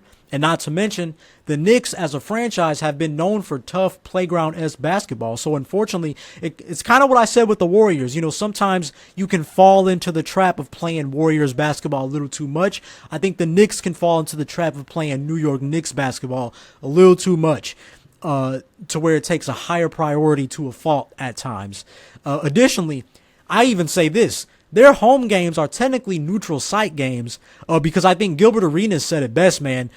Everybody wants to come play at MSG. So you're more prone to getting an opponent's best basketball compared to an average, them facing another team. And sometimes I feel like the Knicks, they have a little bit of trouble winning road playoff games in particular because they're just used to that energy MSG provides. And granted, they had a good road record this season, but I do worry about their depth struggles and whether or not, once again, we'll just see a really good regular season Knicks basketball team fall short when it matters the most. But Johnny, man, where is your mind at with the Knicks this postseason? New York Knicks at 51-31, man. And they're gonna have the opportunity to play the Pistons this year, and I think it's gonna be an exciting playoff series in the East with the point guards, the centers, and even some of the guards. Just to think about the New York Knicks, with them having Tom Thibodeau as a coach, the one thing I've seen this year is how do they have a defensive-minded coach, but they don't play defense themselves? He done went there. I went there because as I'm looking, the points in the paint, their opponent scores 50 points in the paint each time they play it. Ouch. And there's only one team in the East that's in the playoffs that have that as well, and that's the Indiana Pacers. And both of them. Dang, with Miles Turner? Miles Turner as well, 50 points in the paint. But what I don't get is how do you have 2 7-footers and someone who has claimed that he's not only one of the best shooting offensive bigs, but a defensive menace when he was in Minnesota, let people score so easily in the paint. And I think that's where she don't want a cat, she want a big dog. I believe that's where the Pistons are going to have their advantage. The Pistons have guards that love to go for layups, and if no one's going to block them, what's the opportunity here? And so when I'm just thinking of New York, I'm just thinking more of who's gonna play that defense. We got OG, we got Michael, we got people that we bleed for defense. But for some reason, like you say, these road teams come into our home and have career nights. Why is that? When are you guys going to be intimidated? Just like when you guys traded for Michael and we couldn't flip our Twitter pages, Instagram, we couldn't even flip our TV because ESPN was saying that New York is here. Where are they? Ooh. Hey, you know what? I'm sure New York Knicks fans are going to appreciate your honesty. I know a few Knicks fans, and I'm sure they're kind of they're shaking right now. But let's see how it goes. Because Johnny, you do make some valid points. Especially because the thing I was excited about Mikal Bridges, I was excited for him to play the defense that he played in Phoenix. And unfortunately, again, that's what happens. You get traded, you become the guy in Brooklyn, so you kind of take off on defense because you need to perform on offense. So now you're in an exciting situation with the Knicks, and it's the same thing. In a situation where he should go back to that, he hasn't really, because again, they rely on him to beef up that depth that they have. So yeah, man, I feel sorry for the Knicks because there are a lot of questions in some ways. Devaughn, do you have anything to kind of supplement with what Johnny was saying? Do you agree, or are there some things, do you kind of want to give a positive light, for the Knicks fans out there? What are your thoughts? Yeah, I mean, You guys said it, man. Johnny pretty much hit it on the head, man. I think the thing for me with the Knicks is, honestly, like I'm not really like buying everything either that much. It's like sometimes when I watch them play, it's just, like you said, Des, I worry about the depth or the lack thereof. Um, especially compared to other teams and other teams in the conference, like, man, I feel like the biggest thing, you always talked about too, Des, with Carl is the foul trouble, like especially in the playoffs, Yes. is that's one thing I'm going to be watching for too, is like, how he handles that, and because they're going to need him. They're going to need him. Like Jalen Brunson can't do everything. And I feel And Mitchell Robinson can't play that many minutes. exactly, Yeah. bro. Yeah, I think it's just they're kind of one of the like more head scratching teams with me slash stressing teams, because it's like, even sometimes during the regular season when I watch them, I'm just like, I don't know, man. Like I don't know if y'all really got it like that to win. Like I want it for you as a city and for the culture, but like if y'all want that, it's gonna take a little bit more than what y'all got. And I guess like But see, what's up? well, go ahead, Vaughn. Go ahead. I was just gonna say, for more of a positive note, I think it's really just gonna come down to the chemistry, the defense. What Tom Thibodeau is known for. They really, if especially he plays guys like heavy minutes. He's not afraid to really like drive on the minutes. And I think it's just really, he's going to really have to get them down to the nitty gritty and like what the playoffs are all about. And it's going to be a tall task, but you got to break it down sometimes to its most simplest form, sometimes to get the most out of your team. And that's so unfortunate, man, because this is a very similar thing that I think the 2013 Knicks went through. That team was crazy. And yet, come semifinals, they run into the Indiana Pacers, a team where, let's be real, they should have beat just off of offense. They didn't beat them. Because, again, the Pacers were just really gritty, great defensive team, and just, I think, outworked them. And they didn't even play perfect basketball. And they still won that series. So it's like, why do the Knicks always seem to have these good teams, and then they can't win when it counts? I just don't understand. It's like, back then, it was like you had an interior defender in Tyson Chandler. You had a go-to guy in Carmelo Anthony, who, again, you could say that he wasn't necessarily the all-around player that he should have been to help them get over the hump. But you still had your pieces. You had a sixth man in J.R. Smith, or you had a perimeter defender in a guy like Iman Shumpert. You had pass-first point guards. You had everything. Why is it that it just seems to be the Knicks where you can't do anything with it? Like, why? Like, that's been my question. Why do we feel such confidence in the Detroit Pistons to do this, to pull off a potential upset that might not even be that much of an upset in some ways? Yeah, I think it's because Detroit is just what, like, you see the flashes of Detroit's potential, like of their potential greatness, like to still be so young. And to do what they are doing, especially given the circumstances, man, last season was such a struggle for them. And the way they've been able to turn it around, like, come on. Like the last couple seasons, like I think that's what, when teams like are able to grow this quick, you gotta watch out for them. Everybody's gonna be on watch. And in the minute they see something that like, that they see a strength that they have, that the Knicks may not have, it's the math be mathing. And it's like, hey, like, And don't get it twisted. Like, don't underestimate that team just because of who they are and what they have been. They got some things that y'all probably don't even got. And that's a great point, Devaughn. And I'm going to tell you, I'm going to talk about the Pistons later, but just while we're on it, Jalen Brunson, you're facing potentially a bigger guard in Cade Cunningham. Now, obviously, you're going to think OG Anunoby's probably going to take that matchup. But if you're Jalen Brunson, that means you still have to worry about Malik Beasley, right, who's a shooter. You still, there are other matchups that the Pistons, you're going to have Cat on Jalen Duren. And even the best thing for me is like, basically, if you're Jalen Brunson, you're gonna get a sigh of relief when you guard Asura Thompson because you can sag off him. But really, you're not necessarily off the hook with anybody else because chances are they're going to be bigger than you, except for Dennis Schroeder. He's another one, right? That's going to be an interesting matchup too. So to your point, Devaughn, again, the reason why you might have some confidence in Detroit is because they can take advantage of some of those and even have versatile options they can choose from in those potential scenarios. So, I understand what you're saying there.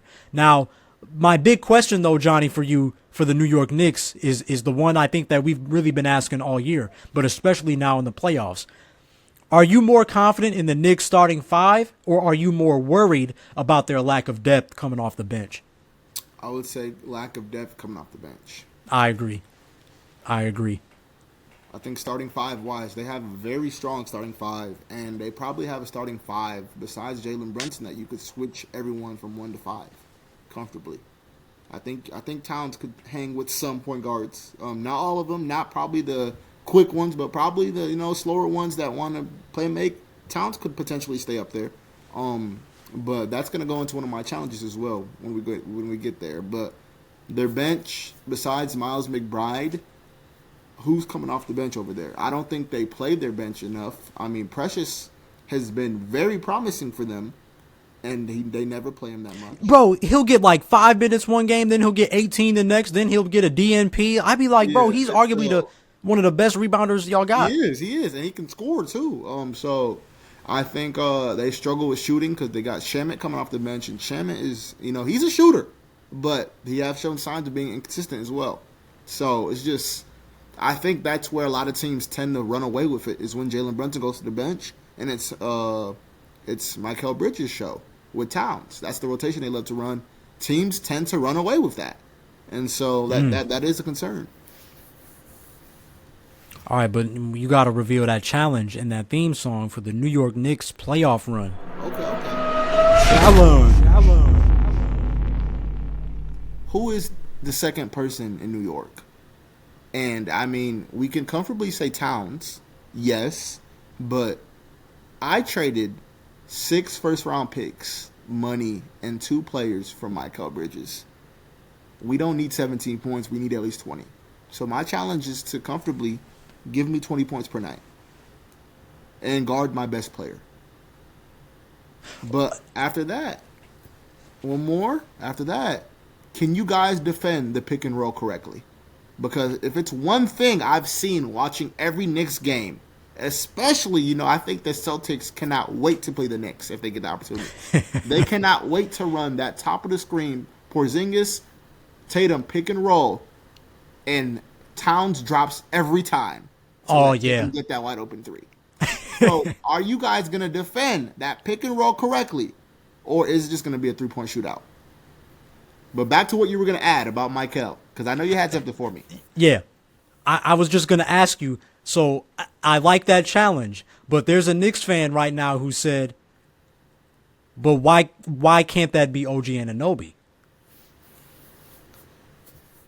Maybe we're putting it on the wrong person.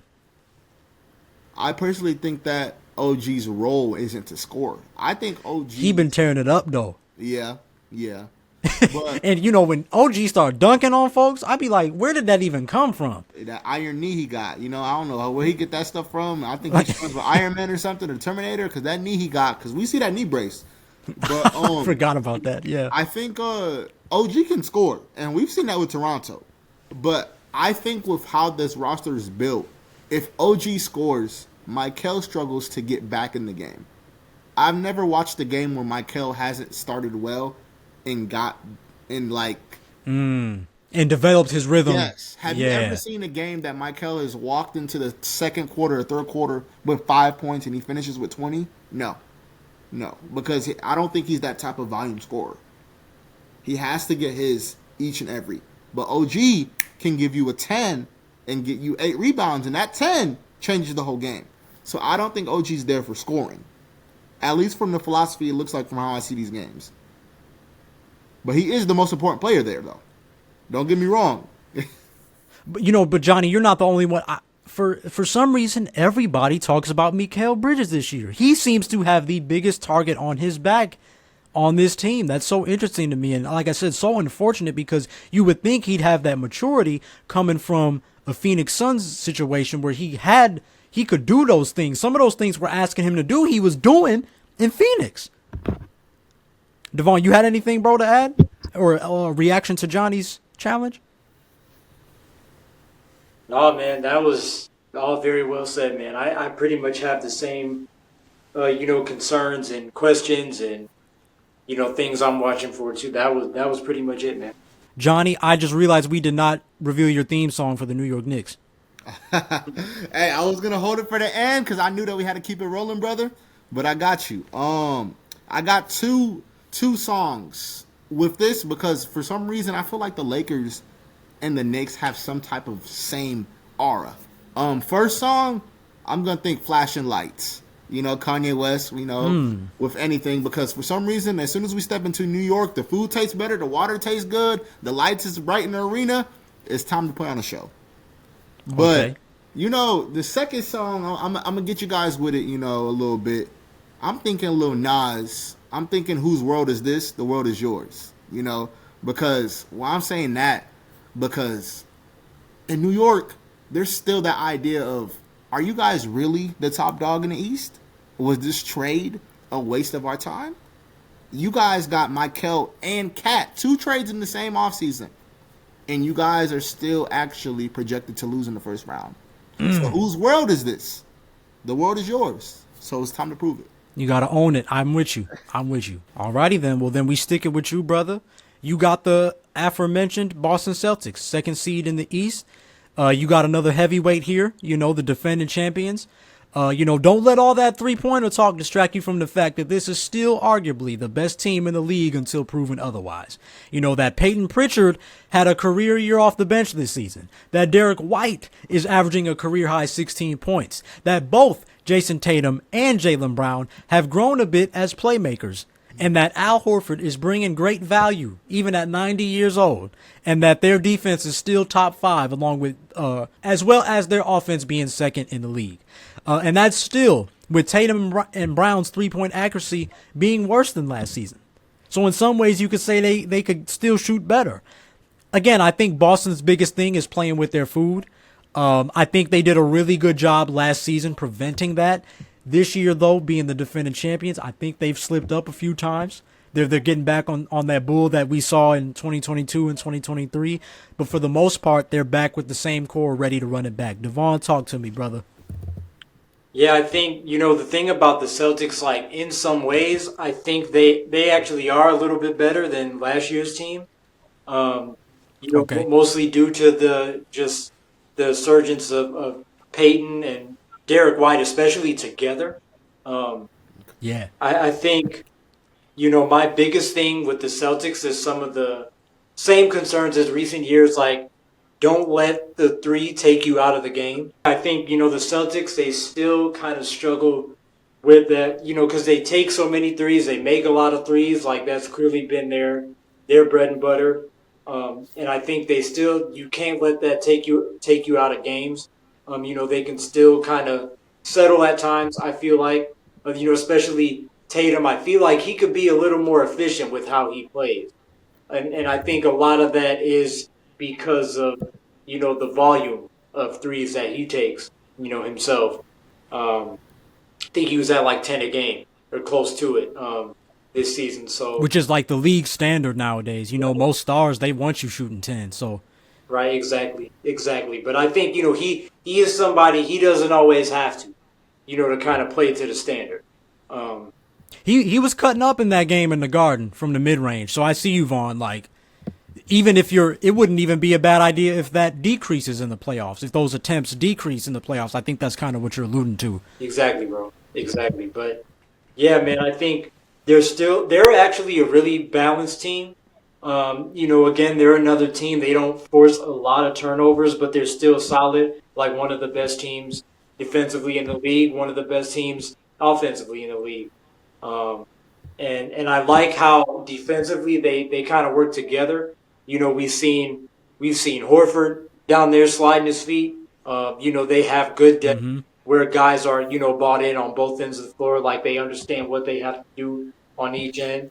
they're not a one-sided team. Shout out to Myers Ketta. But I think Horford, Drew Holiday, and Porzingis are all going to be huge. I think if those guys are healthy, then the Celtics have a good shot to repeat, as hard as it is, especially in this era. But I think if their guys can stay healthy, it'll be hard to knock the Celtics off, at any point in these playoffs. And then one thing that I did notice is that they were last in the league in pace. So I think, is that going to be a factor, against faster teams, against younger teams, especially if, their shots aren't falling. I wonder, what their pace is going to look like and if that's going to change at all, around this time. But it's not a big concern for me because of, like I said, because of how balanced they are offensively and defensively. Well said. Well said. Yeah, I don't think pace will be that much of a factor, but I think, Devaughn, to your point, if they come across maybe a younger team, how are they going to adjust? Especially with the that's volume. a good point. Yeah, especially with the volume of threes, and then if somebody's running a lot against you, that can affect your conditioning, your stamina. Your legs ain't gonna be the same when you're getting up them shots. So. And you might be guilty of trying to play their game, right? That's how most teams lose. They try to keep up and go away from the pace that got them to where they are. They try to play the young man or whoever's up and coming and try to play that style, So again, kind of like the Lakers in 2010, right? Like, you got to stick to the half court game, stick to your pace. Yeah, these young Bucks is running, but chill out. Like, we here for a reason. So I'm with that, Vaughn. That's definitely something to watch as they face other teams. Johnny, you got anything you want to add about Boston? No, I mean, Boston is just they're that standard that everyone wants to follow. They got their forwards. I would say health. I did see a report that Jaylen Brown just got the injection in his knee for some soreness. So I'm just wondering, is that going to be good for the next 2 months? Is he going to be straight? Are they going to have to maintenance that and he's going to have to sit in and sit out a few games later? But I would just say health. That's the only thing I'm thinking about with the Celtics. Okay. So Devaughn, I think even both of you guys kind of might have answered this, but Devaughn, my big question for you regarding the Celtics is, what's stopping the Celtics from going back to back? What's stopping the Celtics from going back to back? I would say health, but also the competition. You kind of giving credit to, and I know you guys will get to that, but Cleveland, OKC, whatever stage you're at, whatever it is, I feel like that's kind of the only thing other than health and internal, external factors is the fact that there's been some solid competition for them this season that have pushed them in ways that they're not always pushed. So I think for me that's the biggest thing that could get in the way with the Celtics is just that what it is with sports. Sometimes you come up against somebody who just really gives it to you and just outplays you. So it would be interesting. That's why Boston's another team where once they get deeper, it will be interesting to see how they compete with those top teams. When we really get to see who the top dog really is. Devaughn, I love that you mentioned Cleveland and OKC because they are probably the two teams that have played Boston the best. So yeah, they definitely it ain't smooth sailing here. I had an answer to the question, but Johnny, I want to hear yours first, just in case it's the same. No, I truly think it's the same. Just when you're playing with the top dogs, yeah, it's the same. You hit it on the dot, my man. You hit it on the dot. I first thing I thought of, even when I was preparing this episode, I think it's themselves, and I think it's been that way the last 3 years. The what's stopping the Celtics from going back to back are themselves. Stop playing with your food. Like I said, I think they were kind of high off winning. Jaylen Brown, he's just on $1 million worth of game pod, and he just said once again, he got on the microphone and said, yo, I had a blast this offseason. Yeah, I was a little butthurt that USA team left me off, but bro, I wasn't complaining. I was going crazy. I just won Finals MVP. I'm enjoying my summer. And again, I think you kind of fall into that, right? Now that the season starts, you kind of fall into old habits because you won. but I think it's going to be important for them to stick to how they did. I like I said, I thought last year that's why they held the trophy. They did an excellent job just keeping their foot on the neck and not letting the Mavericks, get back into games and stuff like that. They kept their foot on the neck. So I need the Celtics to kind of channel that now that it's the playoffs a little extra if they want to hold it up again. But, Devaughn, I like what you said as well, though. Certainly giving credit to other teams in the league that have played them well. Oh, yeah, we missed it. It's all good, though. My challenge was just for them to win it again. And then my song was for Legendary by Wale. Oh, nice. I got to get on my A game. That's 2 straight times. Okay, bro. Okay. Anything particular that went through your mind as you picked that song, or just like getting another title and confirming it back to back is what makes you right Celtics legendary? Exactly, bro. Like you already are with your organization. Like that's the standard, man. Keep it going. For sure. Okay. Had to go back on that because I was looking at the notes and I'm like, I know I didn't just forget to ask that again. It was the Cleveland Cavaliers, top seeded Cleveland Cavaliers this year, with one of their best seasons in franchise history. I think they tied LeBron and them. I believe it was 09-10, 66-16. So they've been here before. Obviously, totally different team, totally different NBA, but as a franchise, they've been here before. And the thing is, I recently got the notion that still, even with that, there are plenty of fans doubting the Cavaliers and think history will repeat itself, much like I mentioned, right? And it was actually 08-09. They went 66-16. They lost in the Eastern Conference Finals, right? They went 61-21 the year after that, and they lost in the second round. And man, that kind of disappointed me because I felt like this is truly the year that they would take a turn for the better. I was excited for them, and I'm still kind of pulling for them to get to the conference finals. But I'd be lying if I said I didn't understand what some of the doubters are saying about the Cavs. Now, the first thing is something that I've noticed with Donovan Mitchell-led teams. If we as a defense can get Donovan Mitchell to fall in love with the pull-up three, I love our chances. It's almost one of those situations where you go under the screen on purpose just because he's going to take that shot. And see if you can, get skinny and try to go over the screen, get a good contest. But, like, you almost want to go under on purpose and try to get a last resort contest. You maybe want to blitz it, send a trap so he can't go around. Different things you can play with. But even then, it's like he might go crazy in the first half, but come second half, it's darn near crickets. Like, in a pick-your-poison situation, I like the idea of Donovan Mitchell using his legs to take these off-dribble threes, then do what comes easiest to him and get his points at the basket. Because, again, I think the Cleveland Cavaliers, it's interesting. Donovan Mitchell can get whatever he wants. I've seen that every time I watch the Cavs. That drive and dump off to a Jarrett Allen or a Evan Mobley is there almost every time. But, again, you fall in love with the three. You start feeling yourself, and you don't get those opportunities the way you could have. Again, it's what we talk about all the time, right? It's boring, right? In today's NBA, that's boring. I don't want to get the same thing every time if it's working. I want to hit the step back three. I want to get on the highlights. I want to show these young kids that I have a bag. Toomey, Hermes, Jansport. I don't care. It's the playoffs. Make it work. That's what I would tell the Cleveland Cavaliers. Like, and especially somebody like Donovan Mitchell. If you can get 10 assists a game because you just keep driving and dishing off to Jarrett Allen and Evan Mobley or hitting Max Strus in the corner, do it. If it ain't broke, don't fix it. At all. I think that's the thing the Cavs might run into. But the second thing is that, unfortunately, word on the street is that they a little soft in the middle. Word on the street is that as good as of intimidators that Jarrett Allen and Evan Mobley can be, they not that dominant on the glass. And they aren't necessarily elite when it comes to blocking shots either. Now, I know the numbers look good. Jarrett Allen is averaging 10 boards a game. Evan Mobley is averaging 1.6 blocks a game. It looks good. It's very good.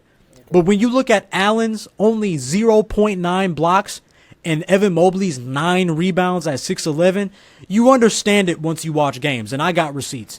I tweeted my receipts. if you noticed in back-to-back games, Ivica Zubac single-handedly out-rebounded Jarrett Allen and Evan Mobley combined. He grabbed 20 rebounds to their 11. They got 11 combined, as tall as they are. And through 3 quarters in Sacramento, Jonas Valanciunas, at 30-whatever years old, out-rebounded them 13-7. And that showed me that what Allen and Mobley lack in strength, they have to make up with athleticism. Because the bigger centers like Zubac, Valanciunas, they're going to use their fundamentals for what they lack in athleticism. They're going to get in a good box out position. They're going to throw their body around, use that weight, get a good base, keep your arms out, and just, use that lower body to get position and get the rebound. They're going to push you. You would think Allen and Mobley would rely on those fundamentals, right, Devaughn? I think you can relate, like, as skinny guys, you got to rely on the fundamentals a little bit more defensively. Because it's like, okay, I may not be as strong as this person, but you know what? If I stick to the principles and I stick to the fundamentals, I can still have a shot because I'm just doing what I'm supposed to do, right? So I think too often they get caught getting out-rebounded due to their lack of power inside, which often leads to them getting outworked. And that's been a critique that Evan Mobley has received the last few seasons from a lot of fans. Now, additionally, I noticed that sometimes they like to use Evan Mobley like Giannis, which to me can be a cheat code. But I told you this before, Devaughn, off camera. Like, to me, that's a little risky. I told Devaughn one day we caught a game. Just because a player is similar to somebody doesn't mean that they should be that person. So when Giannis came into the league, everybody compared him to Kevin Durant just because he was a skinny forward. But then they had to face reality over time that, he's not as quick as Kevin Durant. He's not as guard-like as Kevin Durant. He's not as smooth as Kevin Durant. He didn't prefer to score how Kevin Durant naturally was born to score. There's a difference there. And he's not nearly as polished offensively as Kevin Durant. And I think a similar thing happens to Evan Mobley. He's not as strong as Giannis. He's not as dominant. He's not as fast. He's not as laterally quick. And additionally, much of Evan Mobley's touches come out of face-up opportunities. So if he truly posts up, it means he sealed a smaller defender inside. Evan Mobley struggles to get legit post-up opportunities, and I think that makes him a bit one-dimensional offensively. And even on defense, while it's nice he's capable of guarding the perimeter, what do I always say, Vaughn? If you're a guard, test those legs. I guarantee you Evan Mobley does not want to guard those guards and even wings on the perimeter. James Harden, I'm sure you saw it, Johnny. James Harden attacked him perfectly in that home game the Clippers had against them. He made him have to use his legs, and a majority of big men, no matter how versatile they might be, they never want to do what should be a guard's job on offense. That's why they do all those drills in training camp, because they're not used to sliding their feet with their hands high or whatever. So I know it seems that I'm picking on Evan Mobley, and that's certainly not my goal, as he had a great year of improvement and offensive aggression. But what do I always say? It's playoff time. And this is what happens when you lock in and do your homework. You notice patterns, you notice trends, you notice weaknesses, you notice tendencies. And these are some potential weaknesses that I see with the Cavs, more so with Mitchell and Evan Mobley. I know that was long-winded, gentlemen, but please feel free, if y'all had any thoughts that came to mind, share those. I think you hit it right on the dot with Evan Mobley. I think the opportunities for Cleveland will just be to just challenge those bigs, man. With Mitchell, I'm a huge Donovan Mitchell fan, but there's been 4 straight playoffs where I've just seen his shot selection just go down the drain to where teams want that. That's the one thing as a Clippers fan I was excited for. I was excited when Mitchell shot the ball a lot because I knew that we were gonna get rebounds and he wouldn't be back to defend. So I do think last year they mentioned how the lights were too bright in New York and they weren't ready. I think they spent the year getting ready. And I'd like to believe that they're going to be a little more disciplined this year. Me too. Devaughn, did you have anything, bro? No, man. I think Cleveland is, they're going to be another interesting team. Like, I think the thing with them is, like, it'll be interesting to see kind of what their ceiling is and, like, how they'll adapt to those situations again when Jarrett Allen and Evan Mobley either are getting out-rebounded or there's potential there to get out-rebounded again. So it'll be interesting to see how they respond to those different challenges. What they do to counteract if they still struggle with it. That'll be what I'll be watching for. Yes, sir. Yes, sir. And you know, all that said, like, the Cavs are still really good. Again, this team is great at cutting and opening opportunities for each other. 8th in assists, 1st in three-point percentage. Like, Johnny and Devaughn, I don't know how many Cavs games y'all have caught, but I watch those guys, and it's sometimes I'm like, they don't miss. Max Strus, DeAndre Hunter, now that they have him, these dudes don't miss threes, bro. Darius Garland, like, it's scary. It's so scary.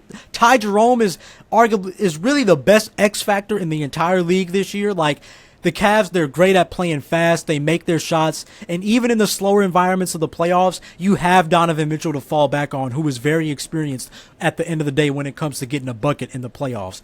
You know, like I said, I think a lot of people are just doubting their grit, their hustle, you know. It's not their basketball ability. It's those, kind of what Devaughn was saying. It's the external things, or maybe the internal things, that people are doubting. But, you know, I ain't rolling with the haters. I think it certainly is time for them to make a deep playoff run.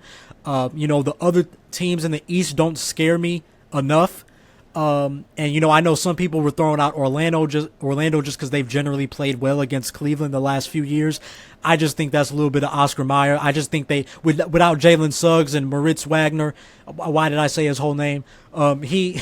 Without those guys, man, you just lack some of that identity that you had. And I think Cleveland can overcome that. But I just want to get into my challenge with them. And if you didn't hear it already, it's really just to make it to the Eastern Conference Finals. Like, show that you can make a deep playoff run. I would even add a bonus challenge to make the NBA Finals, but let's see if you can hang with, you know, New York or Boston or whoever you end up facing, especially in deeper rounds. My thing is show that toughness and show that you can be tough up here mentally and you can be tough with the basketball. And the theme song that I had, you guys might not know this, but my OGs are going to know this one. I went with a Gangstar classic. You know, our listener here will know that I'm a big Gangstar fan. And I went with Take It Personal. And not necessarily because Guru in that song uses that as a kind of braggadocio way. Like, oh, I'm taking it personal and, you know, or, you know, you got to take it personal because I'm that much better than you lyrically. But I spin it as more of like, take all this critique, take all this stuff, take it personal. Don't just pose a threat to your competitor if you're the Cleveland Cavaliers. Play with some edge and take it personal and play with that grit, play with that toughness, like I said, and get to a later round. So that's my challenge in my theme song. I know I didn't do the sound effect, just a little delay right here. I learned. But that's my challenge for the Cleveland Cavaliers. And don't get it twisted. Just because the East ain't as good as the West don't mean that the playoffs will be any less interesting and exciting for us as fans. Teams like the Knicks, Celtics, and Cavs are surely set to show you why they are the big dogs in the conference. But you heard from us, now we got to hear from you. Drop your thoughts in the comments or whatever platform you're on right now. Feel free to hit up Hip to the Games on the socials. You know the drill. But in the meantime, we got our last 3 teams to discuss, and then we'll round out our playoff preview with our rapid fire finals predictions. But before that, with the NBA playoffs here, you better make sure you're ready to witness all the action. And here's how you can stay locked in on all the games. If you're hip to the games, that means you yearn for nonstop NBA action. And thankfully, NBA League Pass serves as your ticket to the ultimate basketball experience. Enjoy live games, on-demand replays, and exclusive behind-the-scenes content across a variety of devices just at the tap of a finger. With NBA League Pass, you'll get more games, and that's regular season and playoffs, more features, including multi-view angles, in-depth stats, and behind-the-scenes stories, and more access, of course. Catch your favorite teams and players anytime, anywhere.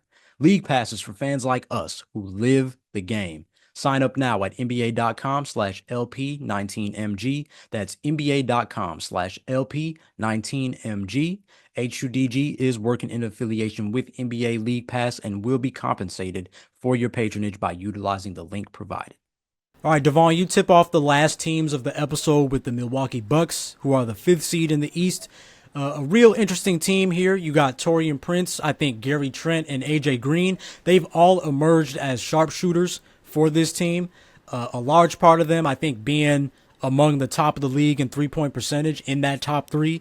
Additionally, they were another team that I think made some really impactful trades this year. First off, I thought getting Kevin Porter Jr., ever since he came from the Clippers, he's been balling. His numbers are really close, but his shooting percentages are way better than they were in LA. So he's looked much better there. And then obviously getting Kyle Kuzma from Washington, who has experience as a role player from his time with the Lakers, as a little bit of a go-to guy with his time with Washington. So he kind of has the best of both worlds there. He's a champion. And then obviously Bobby Portis and Brook Lopez, they still contribute offensively. And overall, this team has some real nice pieces to surround superstars like Giannis and Damian Lillard. But unfortunately, of course, it's been an up and down season. They haven't been the best defensively. And this team, but the crazy thing is everybody's pointing out that they haven't been that good defensively, but they're still a better defensive team than when they were last year. So there's progress. And I think the bigger issue, though, is that, in my opinion, they just haven't fully gotten the most out of Dame and Giannis together. And unfortunately, we're just not going to be able to see that with Dame being out with the blood clot for the playoffs. So, granted, it's enough to be a solid playoff team, but not necessarily the contenders we expected them to be. So, I know this one is a bit rougher, again, for you, Devaughn, but given the circumstances and everything, tell us how you feel about the Milwaukee Bucks this year. Yeah, so obviously not having Dame is going to hurt them. And my biggest question has just been, do they have enough for a deep run? And is their play sustainable? I feel like, in a way, you kind of just touched on this. I don't feel like they've figured it all out, since Dame got there.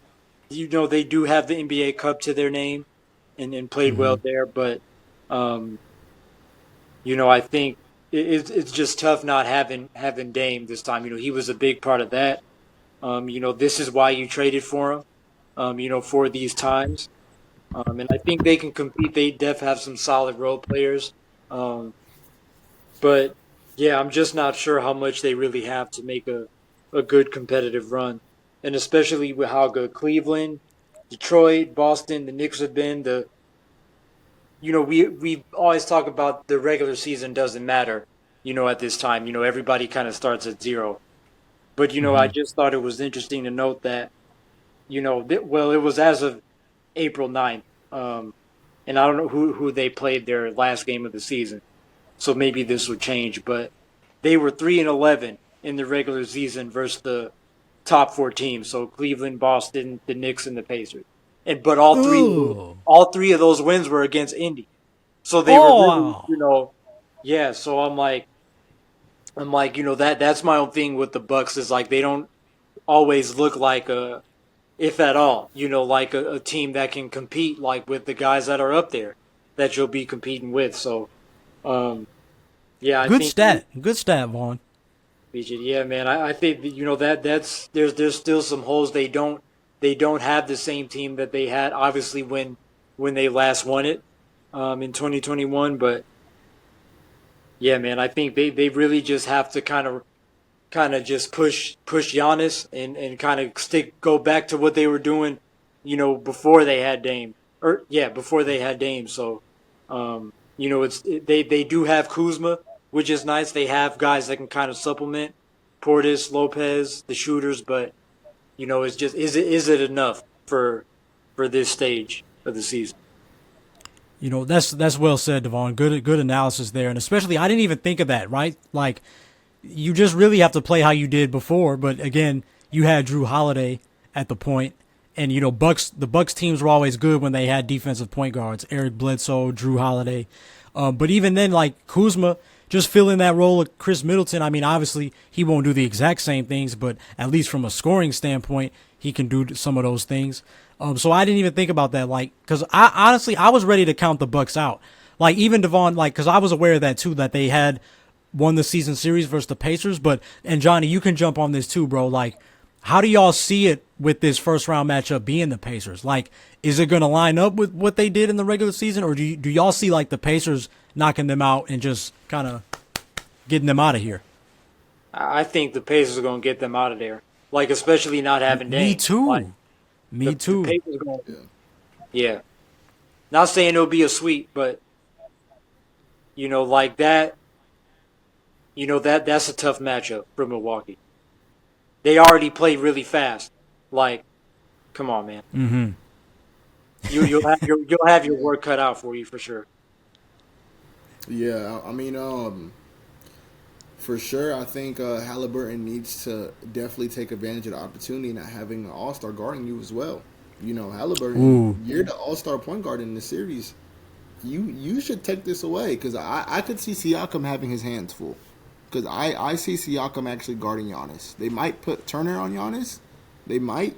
But too slow. If Siakam is if Siakam is busy, Mathurin, and I'm thinking Halliburton, you know, those key Opie Toppin, I'm thinking those guys need to come up and make sure they get the series done in 5, maybe 6, but 5 I would say.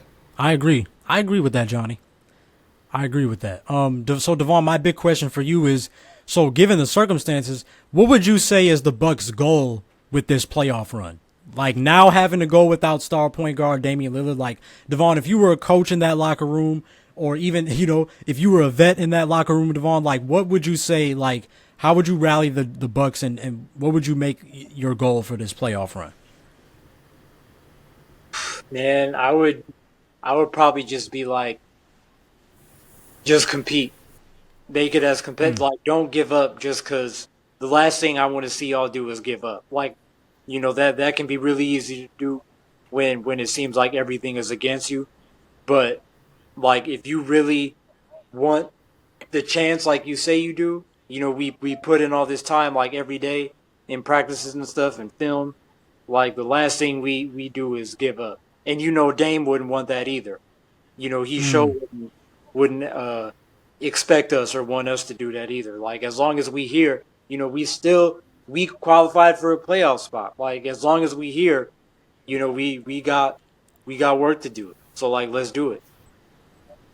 Hey, man, that motivated me. Shoot, that would make me grab a couple extra hustle plays and 50-50 balls and rebounds, even if we are down in the series. I'm telling you, Vaughn, that's why, you know, to our listener here, I always joke with Vaughn when we were coming up hooping.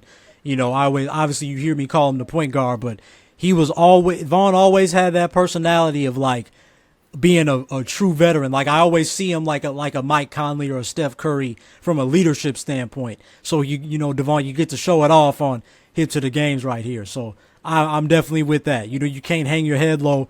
You got to focus on the job at hand and, you know, next man up, as they say. Now, Devaughn, of course, though, you got to reveal your challenge and theme song for the Milwaukee Bucks playoff run. My challenge for the Bucks is, so with that said, is, you know, show that you can compete with the heavyweights. You know, put your dog in the race, keep your dog in the race, and show that you can, you know, make your presence felt. You know, because you're still the Bucks. You have, you know, despite, you know, sometimes I think we kind of question his methods. You still have a great coach in Doc Rivers. Like, you know, it's not all bad as it may seem. You know, you never know what can happen. So my song is another J. Cole appearance is Applying Pressure. You know, I feel like apply that pressure and show that y'all belong here just as much as any other team. You know, even, you know, without Dame, even if you're a little shorthanded, like, you know, y'all are here too. Straight up. I like that. I like that choice. That's like really a low key a motto, let alone a theme song, you know, like we got to apply pressure in a few ways. Like we got to apply the pressure because like we're kind of in some ways an underdog now, but at the same time, you got to like apply pressure as in stop the bleeding. Like, cause we kind of been tripping, you know, so Exactly. Yeah. I like that. That's a really good choice. Nice. Look at Vaughn with the double entendre. Let's go. You know it's hip to the games when we got double entendres. All right, Johnny. You know, we already just talked about them. We got to talk about their matchup now. The 4-seed Indiana Pacers. You know, this is your stomping grounds. You know, maybe not your favorite team, but at least, you know, we at the crib. You know, this is a team that I'm not fully convinced has the makeup to be successful long-term in the playoffs. I've been vocal about that on my show, but this is certainly a team that is ready to, pun intended, outpace their opposition. I've said it on here before. The poster child of 2020's NBA basketball is the Indiana Pacers. Top 10 in three-point accuracy, top 10 in steals, top 3 in assists. They move the ball, they shoot that thing, and they turn steals into points. You know, that said, they aren't the best when it comes to the dirty work, which matters even more come playoff time, right? Second to last in rebounds and a mediocre defense at 16th in the league. Listen, man, I get it. Tyrese is incredible. This brother gets 16 assists and 1 turnover. But at this pace in the modern game, that's excellent. He's incredible. You know, he empowers the heck out of Obi Toppin, Aaron Nesmith, Miles Turner, Andrew Nembhard, Ben Mathurin, as Johnny mentioned earlier. TJ McConnell brings great value off the bench. They are indeed fun to watch, and I totally see why they're successful. And, you know, it's funny, like, I compared in my previous episode or 2 episodes ago, I compared their uniqueness to the 2000 Spurs. You know, even though I always thought they were closer to the Suns, actually. I kind of take that back. I want to say the Suns, except they don't really have an Amari Stoudemire or Sean Marion. Pascal is the closest to that, but he ain't no Matrix, you know. And while it's hard for me to classify floor generals in this era because the game is so fast and most teams just rush up the court and make a pass and, you know, so fast, I feel like few guys really take command of an offense and get guys in position, even if it means they don't get the assist, right? But at the very least, I think what Tyrese Halliburton does a good job of doing is really what LeBron and Steve Nash said on their Mind the Game podcast. Like, he empowers his teammates to the point where their team looks better than it might seem on paper. And I got to give props for that. But of course, I do have my doubts. Johnny, talk to me, man. How do we feel about the Indiana Pacers? How are they going to fare this year? Well, Indiana Pacers at 50-32, man. Just to start off, the Indiana Pacers, I think, was a good comparison with the Suns. You know, run and gun. Like, immediately they get that rebound, they're going. Like, I remember the Phoenix Suns used to run something, like under 30 seconds, something like that? 7 seconds or less, yeah. 7 seconds less. So the Pacers remind me of that. But, I mean, with that, if you're shooting the ball, you have to do what? Rebound it. If it is, right? So, you know, just looking into how I compared them with the New York Knicks, knowing that they also don't defend the paint. They don't rebound the ball in the paint. The second lowest rebounding coming into the playoffs at 48 rebounds a game. A travesty. So what are we going to do if we have Turner, who is, you know, some people said, like, over the years have been an all-star. Maybe not this year, but he's had years where he's been, you know, improving, but we need presence in the paint. Yeah. And I think his advantage is that Brook Lopez doesn't like to rebound the ball that much. Ooh. So, but he loves to shoot. Yeah. So I think with this matchup, all the other matchups, the centers, one center's known for the paint while one's known for shooting, right? Yeah. Like the Timberwolves, you know, Lakers, you know, they got that late. But with the Bucks and the Pacers, both of the centers are going to be outside of the paint, guarding each other. That's a good point, Johnny.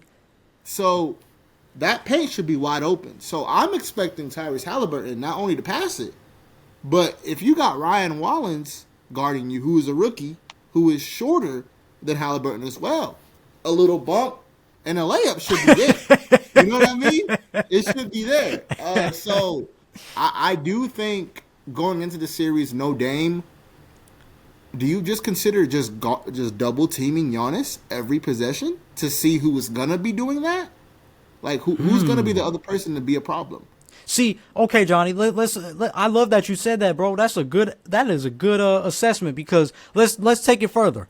So you would think that the team that wins this series is going to be the team that wins the rebound battle. Is that fair to say? Maybe not the whole 100, but you know what I mean? Is that a fair, like, game plan you could say? Yes. Okay, but then here's the thing too with that though, Johnny. Even if Brook Lopez don't get a lot of rebounds, he is a good rim protector in terms of, like, altering shots at the basket. Yep. Miles Turner should be doing that as well. I think they've both kind of I'm not sure about Brook Lopez, but I know Miles Turner kind of downgraded this year in terms of that. So it's like, is that your kind of points of emphasis if you were the coach for the Indiana Pacers? If you were Rick Carlisle, Johnny, are you saying, like, we need to win the rebound battle and we need to focus a little more on interior defense? Absolutely. I would even think if Turner does not want to rebound the ball, you got to start Toppin. because that's the one thing I know Toppin's going to do. Toppin goes to the lane to rebound the ball. Mm-hmm. And so it just makes you think, do you consider bringing Turner off the bench to stretch the floor out? So if Brook Lopez is the starting 5, if you put Siakam at that 5, Siakam is going to blow past Lopez every moment you get. You know what I mean? So it's just something you got to think about. But, I mean, after the rebounding, my next point is just Halliburton. He had a role player from the Brooklyn Nets, Trenton Watford, tell him that I'm a role player and you guys are double teaming me. What are we going to do with you?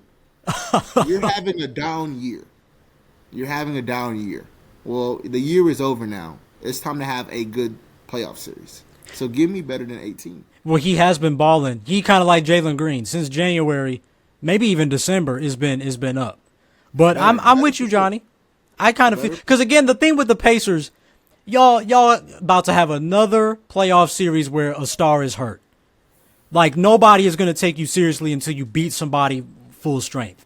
They're gifted. They're gifted with that series. You know, teams would thrive off a hurt player, a superstar, some may say. So, yeah, just Halliburton and rebounding is my 2 points so far into my challenge.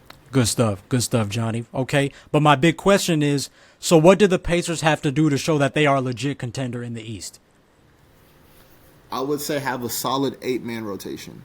After the bench, after McConnell comes in, Mathurin is hit or miss. For the talent Mathurin has, you know, some have said a young Dwayne Wade, right, with Mathurin.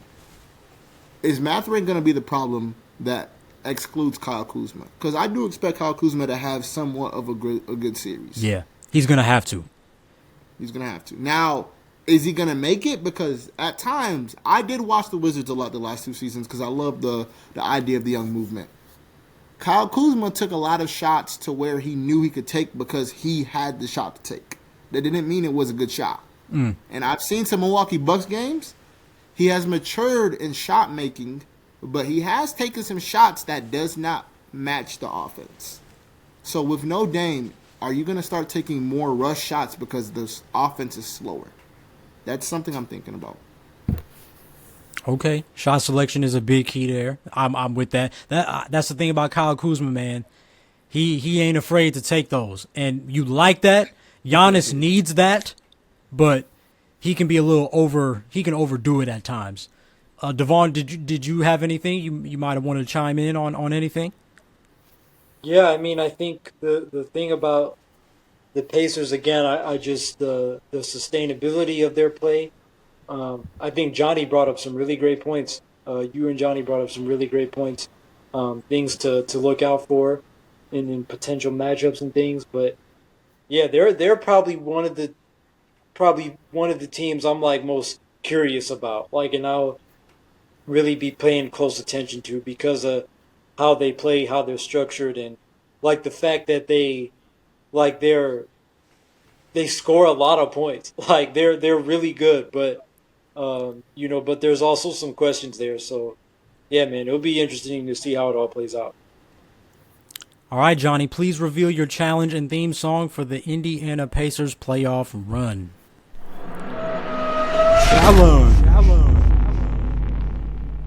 Challenge.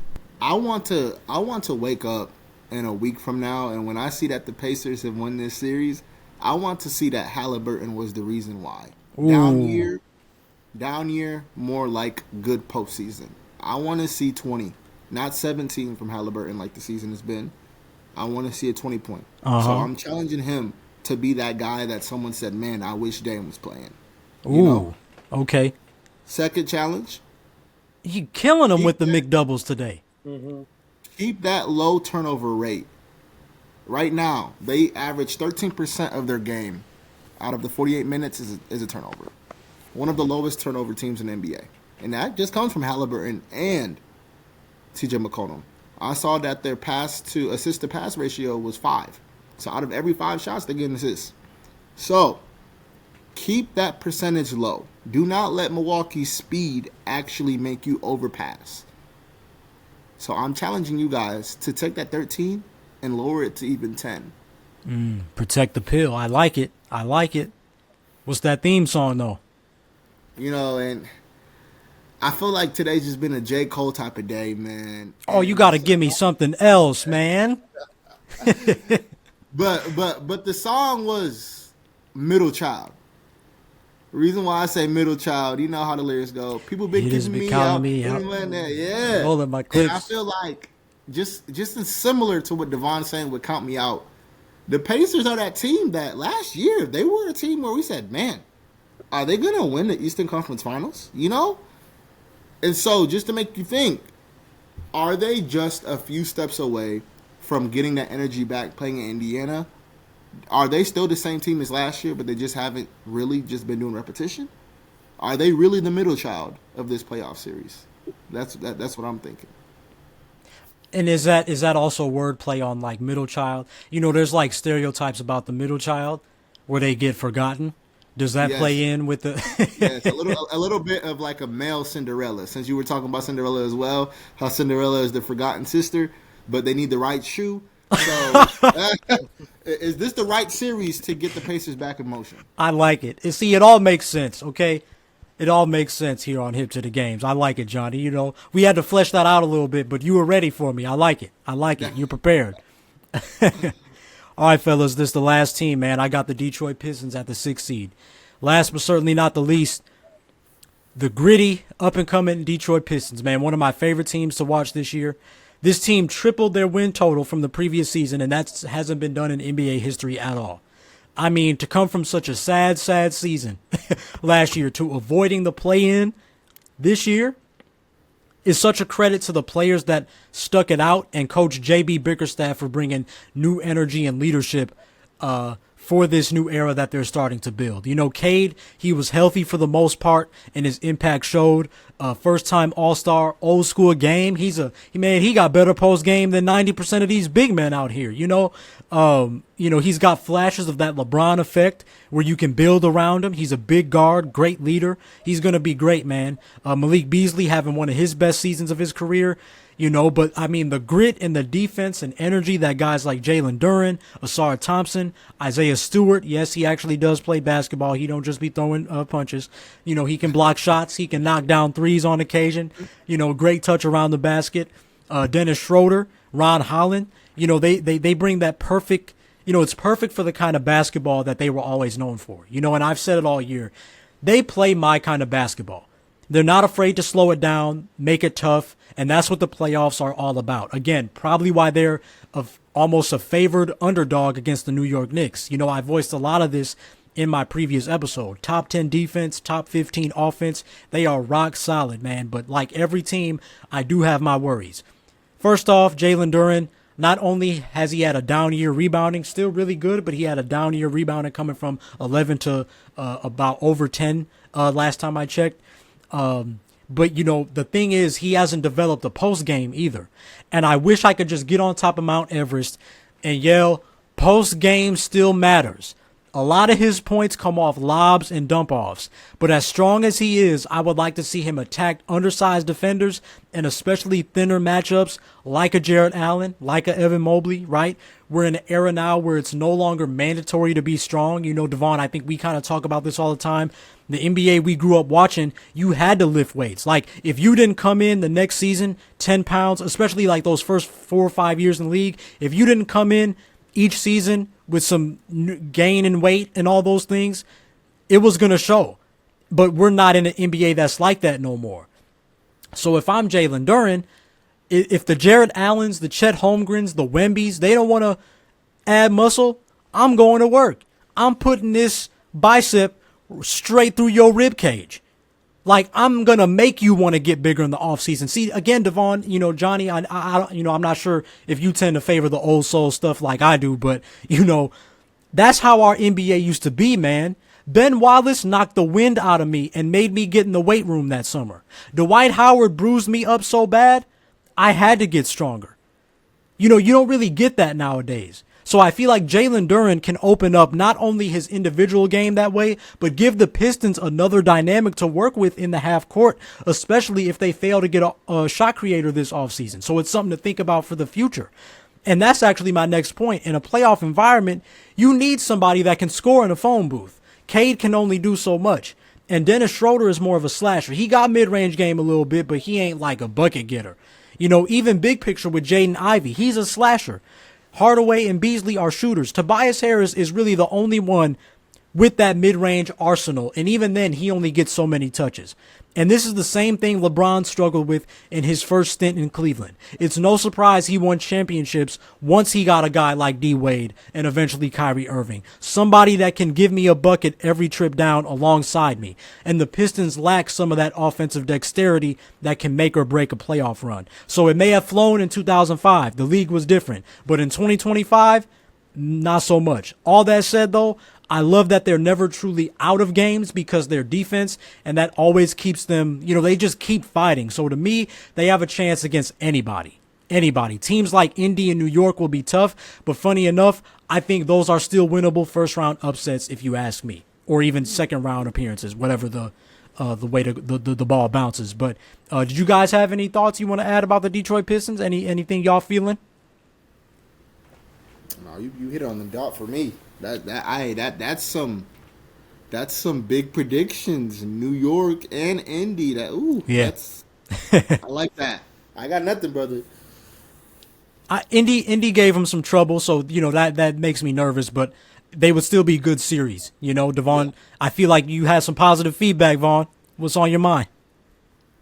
Yeah, man. I think they're almost like a new wave. 09-10 OKC Thunder, like, you know, they coming up, they building something, and they could definitely you know, shock some people. But yeah, man, I mean, you pretty much said it, man. You made some good points. I think people don't realize like how well structured they are, and kind of, you know, similar to the Clippers, like what they're building, how they kind of you know, stuck to what they have, you know, building around Cade. And, you know, I think they're doing a really good job of, honestly. Yeah. And, they've made it to where as long as we surround him with defense and shooters, we're always going to have a good team. Yep. Mm-hmm. Exactly, bro. Exactly. So it'll be interesting to see how they grow, and this will be a great first test for them. Like, you know, in that you know, they finally got to it. They finally made it to the postseason. Like, so it'll be interesting to see how they respond. Absolutely. So, my challenge for the Detroit Pistons. Challenge. We've been saying it all episode. They got to make it to the semifinals at least. I think it's a bigger flex, right, to do it versus the Knicks. That would be a major flex. But, you know, it's going to be hard. But, like, again, they got the pieces to do it, I think. And you know, you can, like Vaughn said, like you can sneak up. This is a team that can sneak up on, you know, a team like them. So that's my challenge to the Pistons, you know, ride that momentum and just really believe like, hey, we could do this for real. Like this ain't just an idea. It can be a reality. And then the theme song, kind of like Devaughn earlier, I think I used this before, but it just fits so perfectly with this team. It was the first song that came to mind and it just fits. And that's Recognized by the Locks. I mean, it just meets reality. Y'all was sleeping on us, rightfully so, because we were just so bad last year. But, like, we're really here. Like, y'all better recognize. Like, we coming. Okay. So, I think they can use this, not only this season, but this playoff series to show that. And even if they do lose the playoff series, it still very much is an opportunity for them to show the world, like, okay, we didn't just get here by mistake. Like, we are actually here with a bright future. And y'all better get used to us. Well, fellas, there it is. East, West.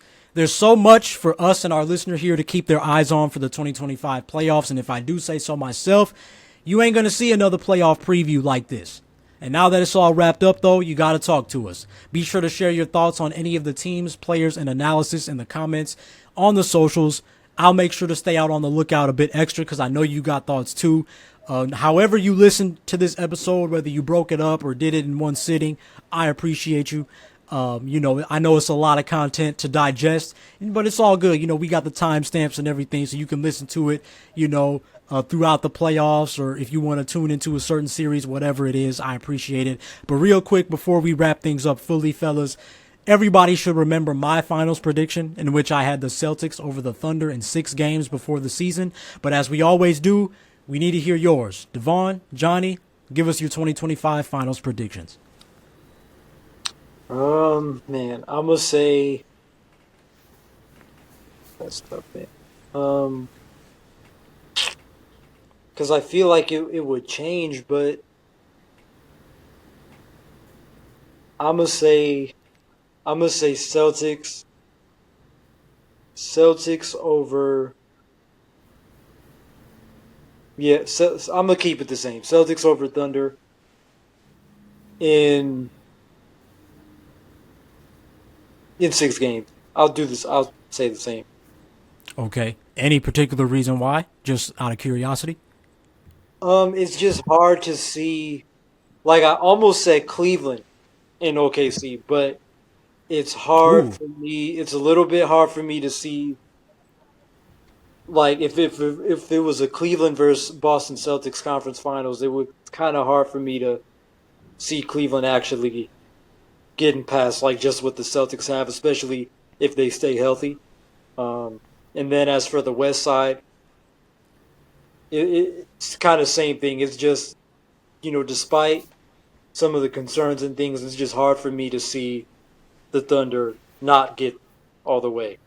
I just think either way, like, they're super talented. And I don't really see any team in the West, maybe besides the Clippers, that could really push them to a limit to eliminate them.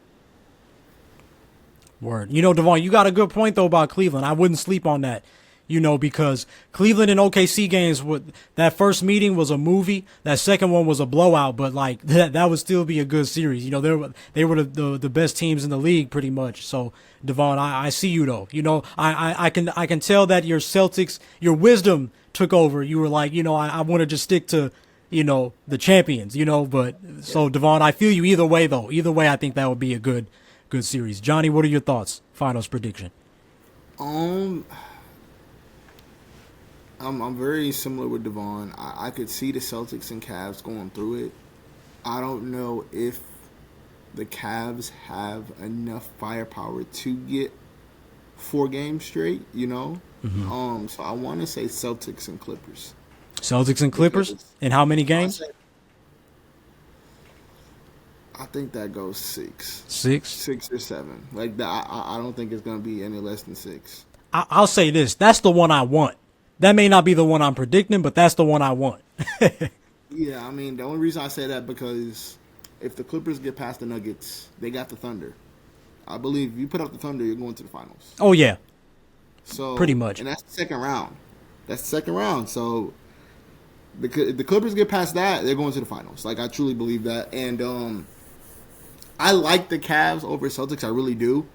But I think if the game slows down, man, I think I'll take Tatum over Mitchell any day. You know what I mean? Mm-hmm. And so that's why I'm thinking I'll take Clippers and Celtics. And who's going to be the winner of that? I truly don't know. I think it would be honestly an NBA dream just to see Tatum and Kawhi and just Harden, and that'd be something, right? Mm-hmm. Especially when you think of like Kawhi and Harden, like imagine if they got together in like 2018. So it's almost like this has the potential of being like hey, we like low key one of those things where it's like God is like the GPS. He reroutes you. You may, Chris Paul went to the Rockets, but imagine if when that trade happened with Kawhi in 2018-19, imagine if he, for some reason, did go with James Harden. It's like you could have had back then what you might have now. That's interesting to think about. But, all right, I'm with both of those predictions. But with that, ladies and gentlemen, we have made it to the end of another Hip to the Games episode and the 4th playoff preview. From the wild, wild West to the underrated East, there are so many great basketball and moments in store this postseason and a lot of situations to monitor. But as always, these were just, not just my thoughts, but my guys' thoughts as well. So make sure to let your voice be heard as well. I've been saying it all episode in the comments. Tweet the show at Hip to the Games or tag me directly at Desmond Powell _ and share those thoughts on any of the teams and situations discussed today, as I would love to hear or read your thoughts. Devaughn, Johnny, thank you both for taking the time to join me for this and return for the playoffs after missing last year. It was good to do this again. It was a blast as always, and it's always good to have y'all on. And I simply want to say thank you for listening or watching to another H2DG episode, all for the love of the best combo there is. And of course, here's a huge shout out to you for being hip to the games and tuning into this hefty episode. All right, show my guys Devaughn and Johnny some love and enjoy the playoffs. Peace out and God bless. Hope you enjoyed this episode of Hip to the Games, and if you enjoyed this episode, be sure to hit up the socials at Desmond Powell _ and at Hip to the Games on Instagram, Twitter, and TikTok so you don't miss out on the fun. And please follow or subscribe to the show and leave a review on the podcast platform you're on right now, as your support is greatly appreciated.